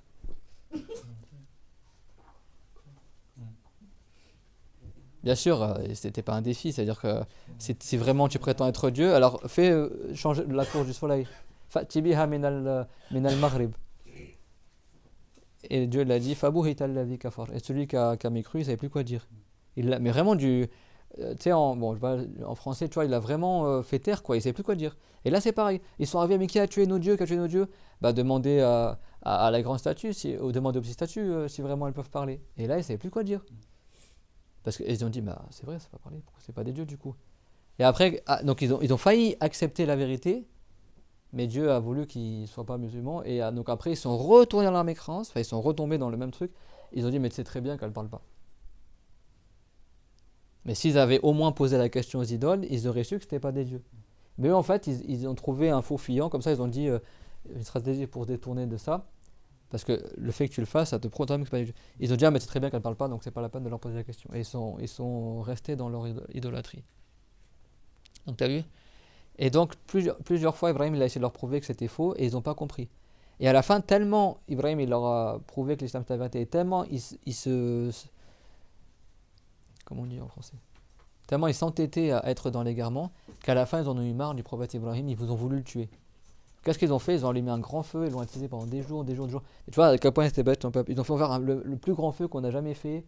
Et on attise. Et à la fin, quand le feu il brûlait tellement que ça brûlait même les oiseaux qui passaient au-dessus, bah à la fin, ils se sont retrouvés tout bêtes. On dit, ah ben maintenant le feu est là, c'est ok, mais Ibrahim, on va le mettre comment dans le feu? Parce qu'il est tellement puissant, on ne peut pas s'approcher du feu.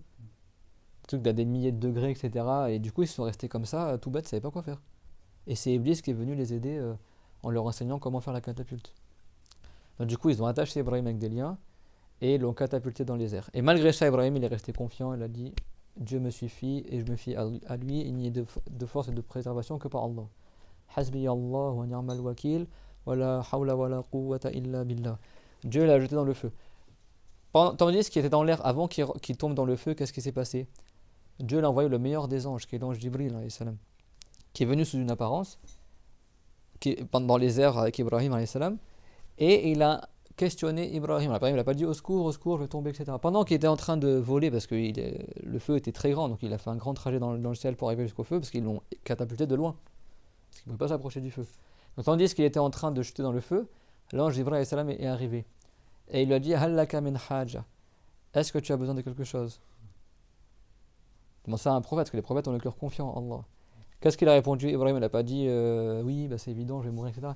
Sauf moi, etc. Ibrahim il a dit j'ai besoin de Allah. Amma Allah fa na'am, wa amma minka fala. Amma min Allah fa bala, wa amma minka fala. Il a dit, et dans le sens amma minka fala, il a dit de toi je n'ai pas besoin, ou amma min Allah fa bala, mais de Dieu, bien sûr que si, que j'ai besoin de lui. Et après, qu'est-ce qu'il a dit?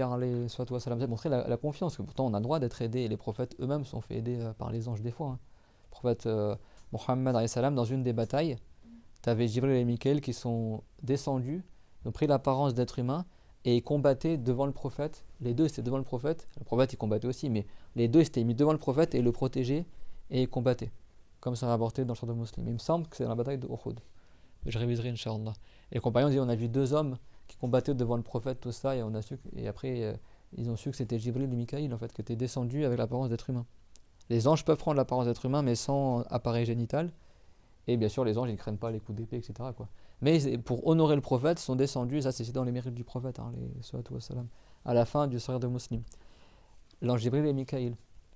Donc là, à cette époque-là, c'est l'ange Jibril qui a été envoyé pour aider le prophète Ibrahim, et Dieu fait ce qu'il veut. Et Ibrahim, tellement il était confiant en Allah, qu'il a dit moi de toi je n'ai pas besoin. Il a dit mais c'est de Dieu que j'ai besoin. Et c'est pas après il a invoqué Allah pour que Dieu le sauve, etc. Il a dit wa ilmullahu bihali yakfini an su'ali. Ça veut dire et le fait que Dieu il sache mon état dans lequel je suis actuellement, ma situation, ça me dispense de lui demander de m'aider. Parce que je sais que Dieu il sait tout. Alors attention, en islam c'est bien d'invoquer Allah. Mais lui tellement il avait le cœur fort, il dit de toute façon Dieu écrit la nuisance et le profit, Dieu sait dans quel état je suis, et moi j'ai confiance en lui. Bien sûr, il a exalté Dieu avant. Et il a dit le fait que Dieu sache mon état, ça me dispense de demander à Allah. Il n'a même pas demandé de l'aide à Jibril. Et il a dit Dieu sait dans quoi je suis. Et donc, Dieu il a fait que le feu devienne une fraîcheur et est tombé dans le feu, il n'a pas été brûlé. Tu vois la puissance du cœur qu'il avait, le prophète Ibrahim. Donc, on apprend de lui les arguments rationnels pour prouver que l'islam c'est la vérité. Et on apprend de lui aussi de se fier à Allah. Et moi, je vous dis, si une épreuve vous atteint, aussi dure soit-elle, au lieu de se plaindre à un tel, de raconter ta vie à tout le monde, etc., raconte-toi à Allah. Tu invoques Allah, tu parles à Allah, tu dis Hasbi Allah wa ni'mal wakil, la même parole que Ibrahim l'a dit. Et tu fais Dora al-Haja qu'on a vu dans le cours dernier, la Dora que le prophète l'a enseigné à celui qui est aveugle. Et Wallah, ça marche. Ça marche. Tu te fies à Allah et souvent, Dieu, il n'a pas de début, il n'a pas de fin. Si tu racontes tous tes problèmes à quelqu'un, au bout d'un moment, il va être fatigué, il ne pourra plus écouter, etc. Et à chaque chose qui t'arrive à la fin, il ne voudra même plus te voir. Parce que nous, on est des humains, on est limités. Notre cœur, il est limité. Allah Ta'ala n'est pas un volume. Allah Ta'ala ne se fatigue pas. Tu peux lui raconter autant de choses que tu veux. Dieu n'a pas de début, il n'a pas de fin. Tu vois, Dieu ne se lasse pas. Dieu, il entend tout et Dieu, il voit tout.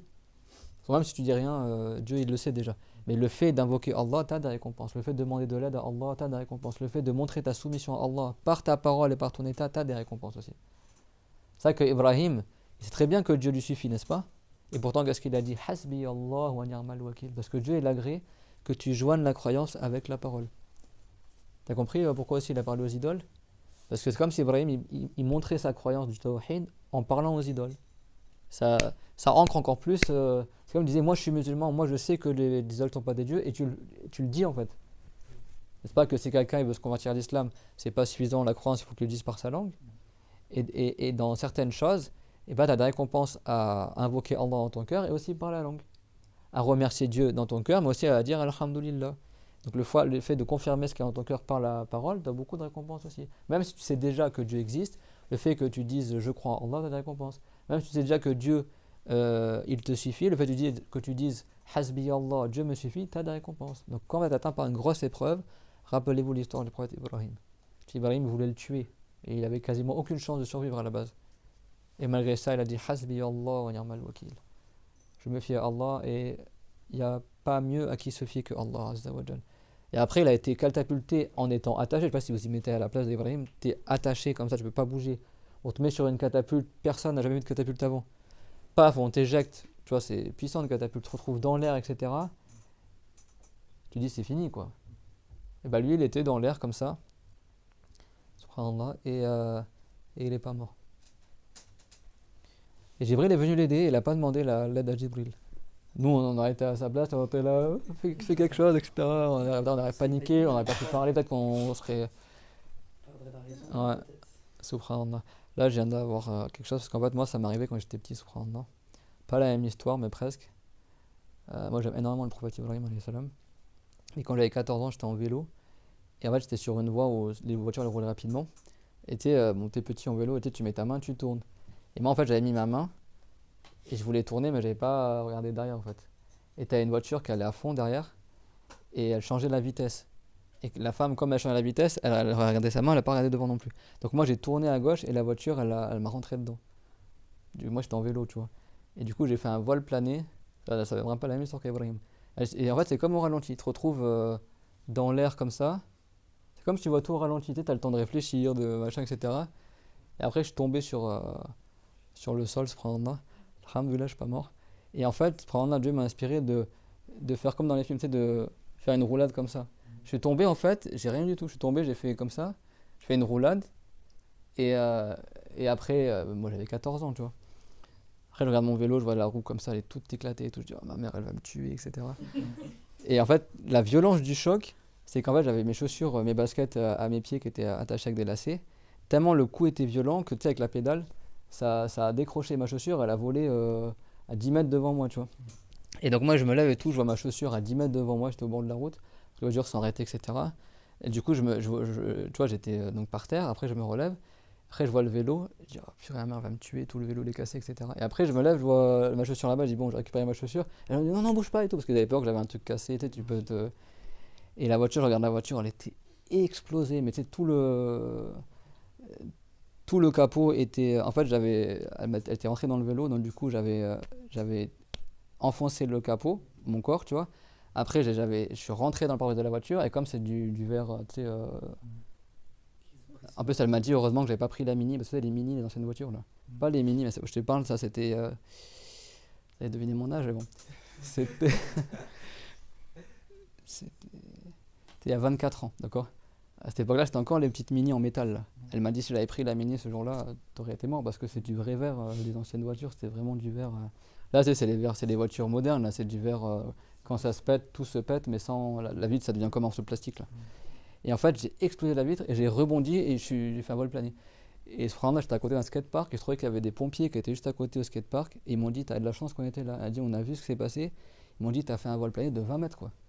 J'ai retrouvé en l'air comme ça. Et ben, sur 20 mètres, j'ai volé. Après, j'ai retombé sur le goudron. J'ai roulé. Et après, je vais récupérer ma chaussure. Moi, tout ce que je voulais, c'est récupérer ma chaussure et rentrer chez moi. C'est Et bizarre comment je comme vais expliquer ma mère, etc. Tu vois. Après, du coup, ils m'ont mis dans le camion de pompiers, ils m'ont amené aux urgences, etc. J'avais juste eu, en fait, comme la pédale, ça m'avait égratigné la jambe, mais c'est tout, quoi. J'ai rien eu, quoi. Alhamdulillah. Subhanallah. Après, ma mère, du coup, après, bah, le jour même, je crois, où je suis sorti de l'hôpital. Après, je racontais à ma mère et tout. Elle m'a dit, soi-disant, elle m'a ramené la raclée de ma vie. Non, bah, vu que son fils allait mourir, elle m'a pas fâché. Mais elle m'a dit des anges gardiens te protéger. Alors qu'elle n'est pas croyante, ma mère, hein, subhanallah, mais elle a dit ça, tu vois. Et après, la femme, elle était en panique, la mesquine, la femme, bah, la femme qui me rentrait dedans, quoi. Parce qu'elle aussi, elle était. Bon, moi j'étais en tort, bien sûr, mais elle aussi, elle était en tort. Et c'est vrai que là, quand j'ai repris le travail, là, que je vais en vélo, ma mère, elle m'a dit bon, mets bien ta main avant de tourner. C'est vrai que c'était il y a 24 ans, mais elle m'a dit bon, parce que j'ai repris le vélo pour le travail, là, cette année. Et ça faisait plus de 20 ans que j'avais pas fait de vélo. Et elle m'a dit bon, bah, tu mettras bien ta main avant de tourner. Alors, maintenant, j'ai compris la leçon. J'ai un rétro et tout. Donc, mais à l'époque, on n'avait pas des rétros sur les vélos, etc. Puis tu sais, t'es petit, tu te dis voilà, tu roules. Tu penses les gens, ils te voient, quoi. Subhanallah. Et donc, c'est pour ça que, et encore là, c'était un volcan de 20 mètres. Ibrahim, il a été éjecté dans le ciel, peut-être à 100 mètres de haut, je sais pas quoi, de loin, quoi. Donc, tu as le temps, pendant que tu chutes, de réfléchir, de parler, etc., quoi. Et donc, quand Jibril il a vu que Ibrahim il se fiait à Allah, enfin, il savait, mais il a vu qu'Ibrahim n'a pas demandé qu'il aide, ben, Jibril il a dit, ben, il lui a confié un promise du paradis à l'ange, au prophète Ibrahim alayhi salam, qu'il a gardé avec lui et après il est tombé dans le feu. Et après ce Kramis-là, qui était en tissu du paradis, qui était un tissu très très fin, ce Kramis-là, après le prophète Ibrahim alayhi salam a donné à son fils Ishaq, qu'il a donné à son fils Yaqub, et après qu'il a donné à son fils Youssouf. Et c'est le même Kramis que Youssouf il portait en amulette en fait. Comme c'est pas un Kramis qu'il mettait, en fait, c'était un tissu du paradis mais très très fin, donc il était plié dans un petit réceptacle. Et quand Youssouf était petit, son père, pour que ça soit une cause de protection de baraka pour Youssouf, parce c'était parmi les plus jeunes de ses frères, et beaucoup étaient jaloux de lui, et son père il craignait que des gens lui fassent du mal, ses grands frères, etc. Donc il lui avait mis ce Qamis-là qui vient du paradis, qui a été transmis par Jibril, qui a transmis au prophète Ibrahim, puis à Ishaq, prophète Ishaq, alayhi salam, puis au prophète Yaqub, qui a transmis au prophète Youssouf. C'est les 4 seuls prophètes dans l'humanité qui sont de père en fils, 4 prophètes. Et après, donc Youssouf, quand il a été jeté dans le puits, il avait ce Qamis-là autour du cou. Et c'est plus tard, 80 ans après, quand ses grands frères ils ont grandi, enfin ses grands frères étaient déjà adultes, mais quand ses grands frères ils ont demandé de l'aide au trésorier d'Égypte, et c'était Youssouf qui est devenu le trésorier d'Égypte, ou le ministre d'Égypte, eux ils l'ont pas reconnu, mais lui il les a reconnus. Et après, ils sont revenus une deuxième fois, et après Youssouf il leur a dit, vous avez pas un frère, un autre frère, etc. Et après, et quand il a dit ça, en fait ils ont compris, ils ont dit, ah, mais c'est toi Youssouf. Et il a dit oui. Et là, ils ont commencé à avoir peur parce que déjà, eux, ils étaient âgés. C'était 80 ans après l'histoire. Et Youssouf, à cette époque-là, c'était un petit garçon. Et maintenant, c'était un adulte qui était devenu le gouverneur d'Égypte, clairement, quoi. Donc, ils ont craint qu'ils les mettent en prison, tout comme ça. Et Youssouf, il a dit la tathrib alaykumul yawm. Il n'y a pas de rancœur envers vous aujourd'hui. Il leur a tout pardonné, subhanallah. Et ça, c'est une bonne chose. Si les gens te nuisent, tu leur pardonnes, Allah ta'ala. Le prophète, quand il a conquis la Mecque et qu'il avait tous les chefs idolâtres là, qui lui avaient nuit, là, qui étaient encore vivants, certains, et il avait avec lui 100 000 compagnons, et ils ont pris la Mecque, et du coup, tous les mouchikines, ils ont déposé les armes, personne n'a voulu combattre, etc. Et après, ils ont capturé comme ça les chefs des non-croyants, etc., des idolâtres.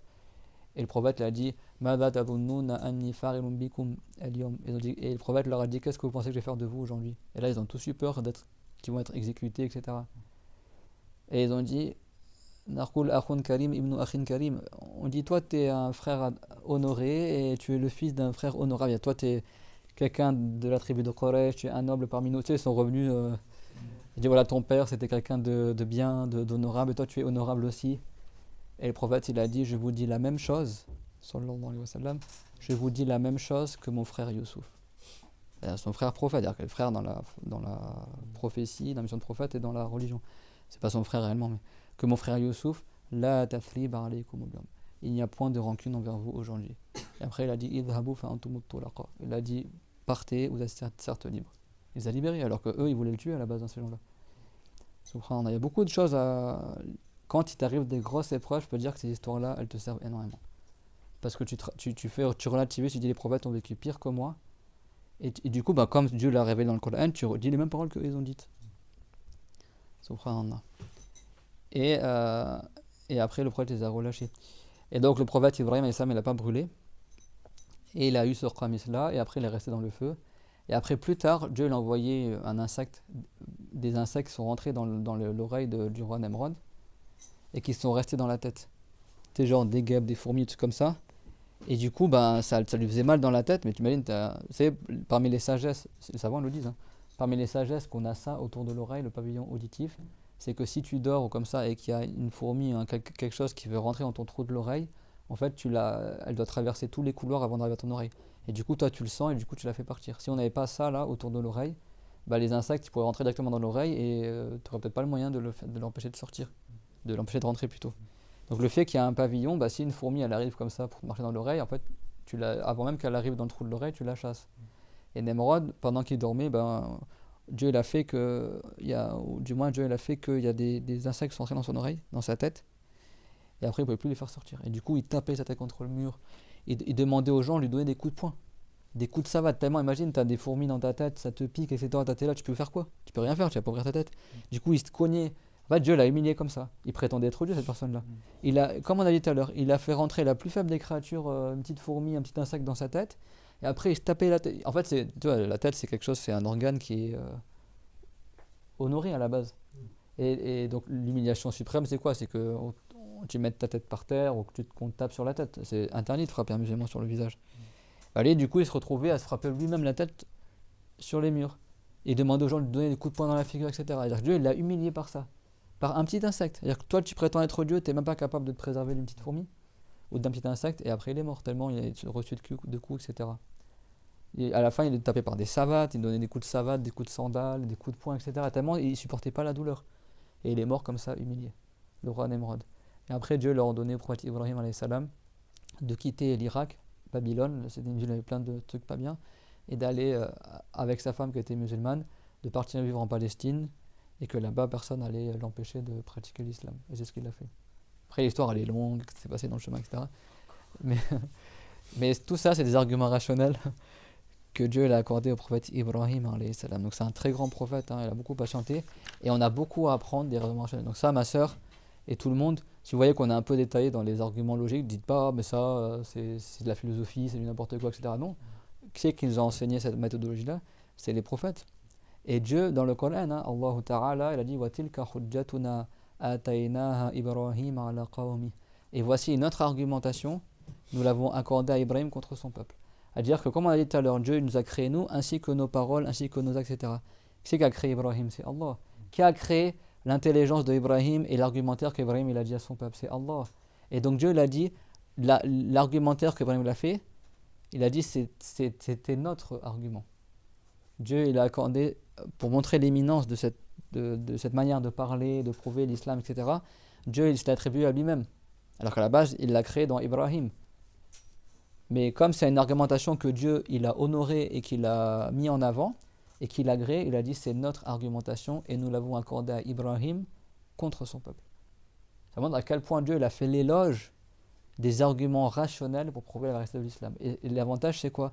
C'est que là tu ne parles pas à des gens du livre. Je parle à des gens qui sont vraiment au plus bas, quoi, des gens qui croient que la lune et le soleil et les étoiles c'est Dieu, qui ne vont pas croire au hadith, qui ne vont pas croire au Coran. Bah, Dieu, via Ibrahim alayhi salam et son histoire dans le Coran, même les histoires dans le Coran, elles ont une sagesse. Pourquoi? C'est pas comme ça juste pour que il y a des sagesses, pour que nous on apprenne comment les prophètes dans le passé ils ont fait pour appeler les gens à l'islam. Comme ça, nous on prend exemple sur eux. Et si on veut expliquer la croyance de l'islam, c'est la même croyance qu'Ibrahim. On prend les mêmes choses qu'Ibrahim si tu veux, ou comme le prophète Mohammed il a expliqué. Tous les prophètes sont extrêmement intelligents et te sortent des arguments que toi tu n'aurais jamais pensé. Moi personnellement, nous on n'aurait jamais pensé à faire tout ça pour prouver à des idolâtres que ces choses-là ne méritent pas d'être adorées. Et Ibrahim nous a montré la voie. Et Ibrahim n'a jamais adoré les idoles, n'a jamais été juif ni chrétien, prophète Abraham, et tout ça c'est marqué dans le Coran. Ma kana Ibrahim yahudiyan wala nasraniya walakin kana hanifan muslima wa ma kana minal mushrikin. Ibrahim alayhi salam n'était ni juif ni chrétien, mais il était musulman bien guidé et n'était pas parmi les idolâtres et les associateurs, ceux qui adorent autre que Dieu. Tous les prophètes sont musulmans, même Jésus, Moïse, il n'y a aucun prophète qui était sur autre que l'islam. Tous les prophètes sont musulmans depuis Adam jusqu'à Mohammed. Si quelqu'un il croit qu'un prophète n'est pas musulman, c'est lui qui n'est pas musulman. Et si quelqu'un il doute, est-ce qu'un prophète est musulman? Également, il n'était pas musulman, cette personne-là. Il dit, il n'y a qu'un seul Dieu, c'est Allah et Mohammed, son prophète, pour retourner en islam. C'est clairement tout le monde ça. C'est très important de comprendre. C'est vrai que Dieu l'a expliqué l'histoire des prophètes. Il y a 25 prophètes dans le Coran. Pas tous les prophètes, il y a eu 124 000 prophètes en tout, environ. Et 25 dans le Coran. Il y en a qui sont pas dans le hadith aussi. Et donc, c'est des exemples pour nous. Que ce soit le prophète Mohammed, ou les autres prophètes, des exemples pour qu'on apprenne la religion, pour qu'on enseigne comment prouver la vérité de l'islam. C'est clairement tout le monde ça. Et également, Dieu il a dit وَلَقَدْ آتَيْنَا إِبْرَاهِيمَ رُشْدَهُ مِنْ قَبْلِ.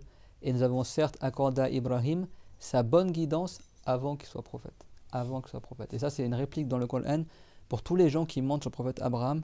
Il y en a qui disent qu'Abraham était juif. Il y en a qui disent qu'Abraham était chrétien. Il y en a qui disent qu'Abraham, quand il était petit, il fabriquait des idoles. Tout ça, c'est faux. Tout ça, c'est faux.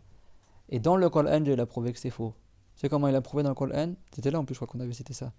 Allah Ta'ala, il a dit قل il a dit plutôt Ya ahlal kitab lima tuhajjuna fi Ibrahim. Ya ahlal kitab, ô vous les gens du livre, lima tuhajjuna fi Ibrahim. Pourquoi vous débattez concernant Ibrahim? C'est qui les gens du livre? Les juifs et les chrétiens. Sur quoi ils débattaient? Les chrétiens ils vont te dire Ibrahim était chrétien, les juifs vont dire Ibrahim était juif. Et donc Dieu il a dit ô vous les gens du livre dans le Coran, Ya ahlal kitab Lima tuhajjuna fi Ibrahim. Pourquoi vous débattez sur Ibrahim? Wama unzilatit tawrat wal injilu illa min ba'di. Alors que l'évangile et la Torah n'ont été révélés qu'après Ibrahim. Ibrahim il était 2000 ans avant Moïse. Et Jésus il était des centaines d'années après Moïse. Ibrahim alayhi salam, il a eu comme fils qui? Ishaq, qui a eu comme fils Yaqub, qui a eu comme fils Youssouf. Et de la descendance de Youssouf, quand les musulmans après ils ont vécu en Égypte, est né le prophète Moussa. Moussa, c'est un descendant du prophète Youssouf.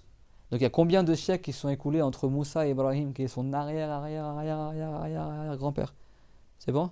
Il y a 2000 ans entre le prophète Ibrahim alayhi salam et Moussa. Et il y a combien de siècles qui sont écoulés entre Moussa et tous les prophètes de Banu Israël, Ézéchiel, Samuel, etc. Jusqu'à qu'à la fin, le dernier d'entre eux, c'est qui? Le prophète Jésus. Des siècles aussi.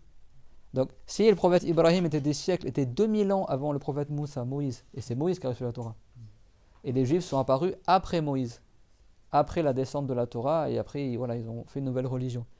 Et les chrétiens sont arrivés après Jésus.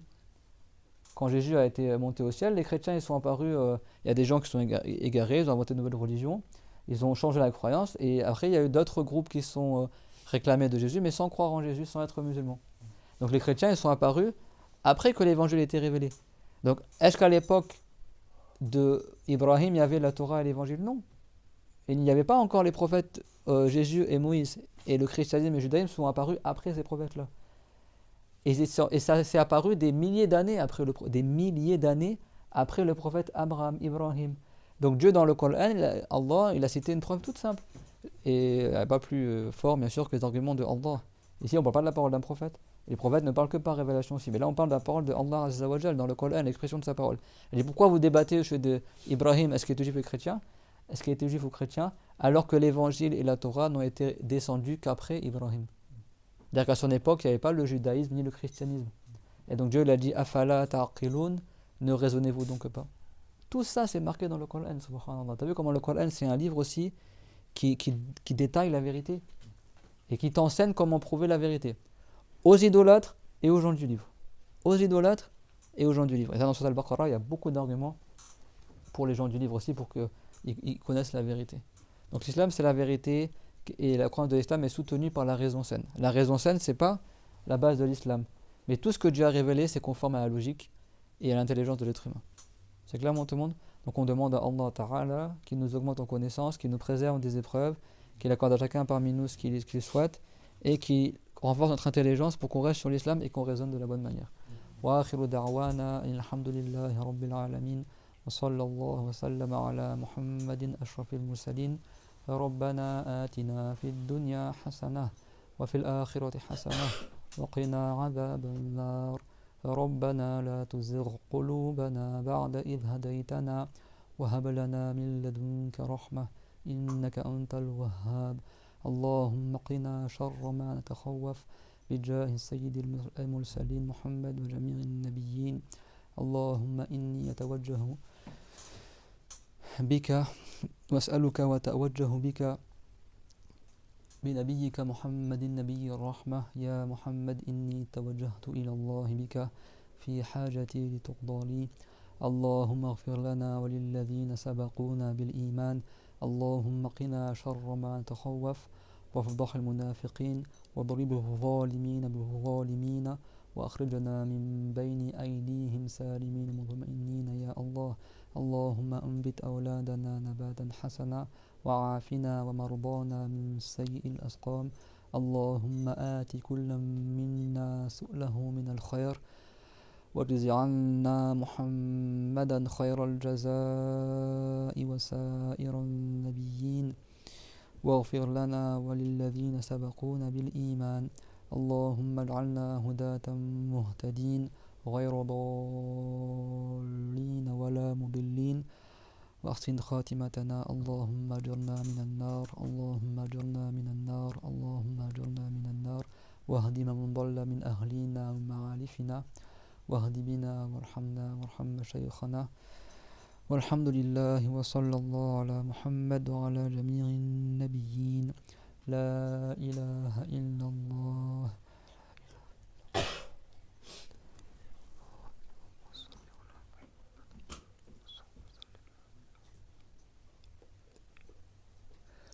ربي اغفر لي وللمؤمنين والمؤمنات بارك الله فيكم وأحسن الله إليكم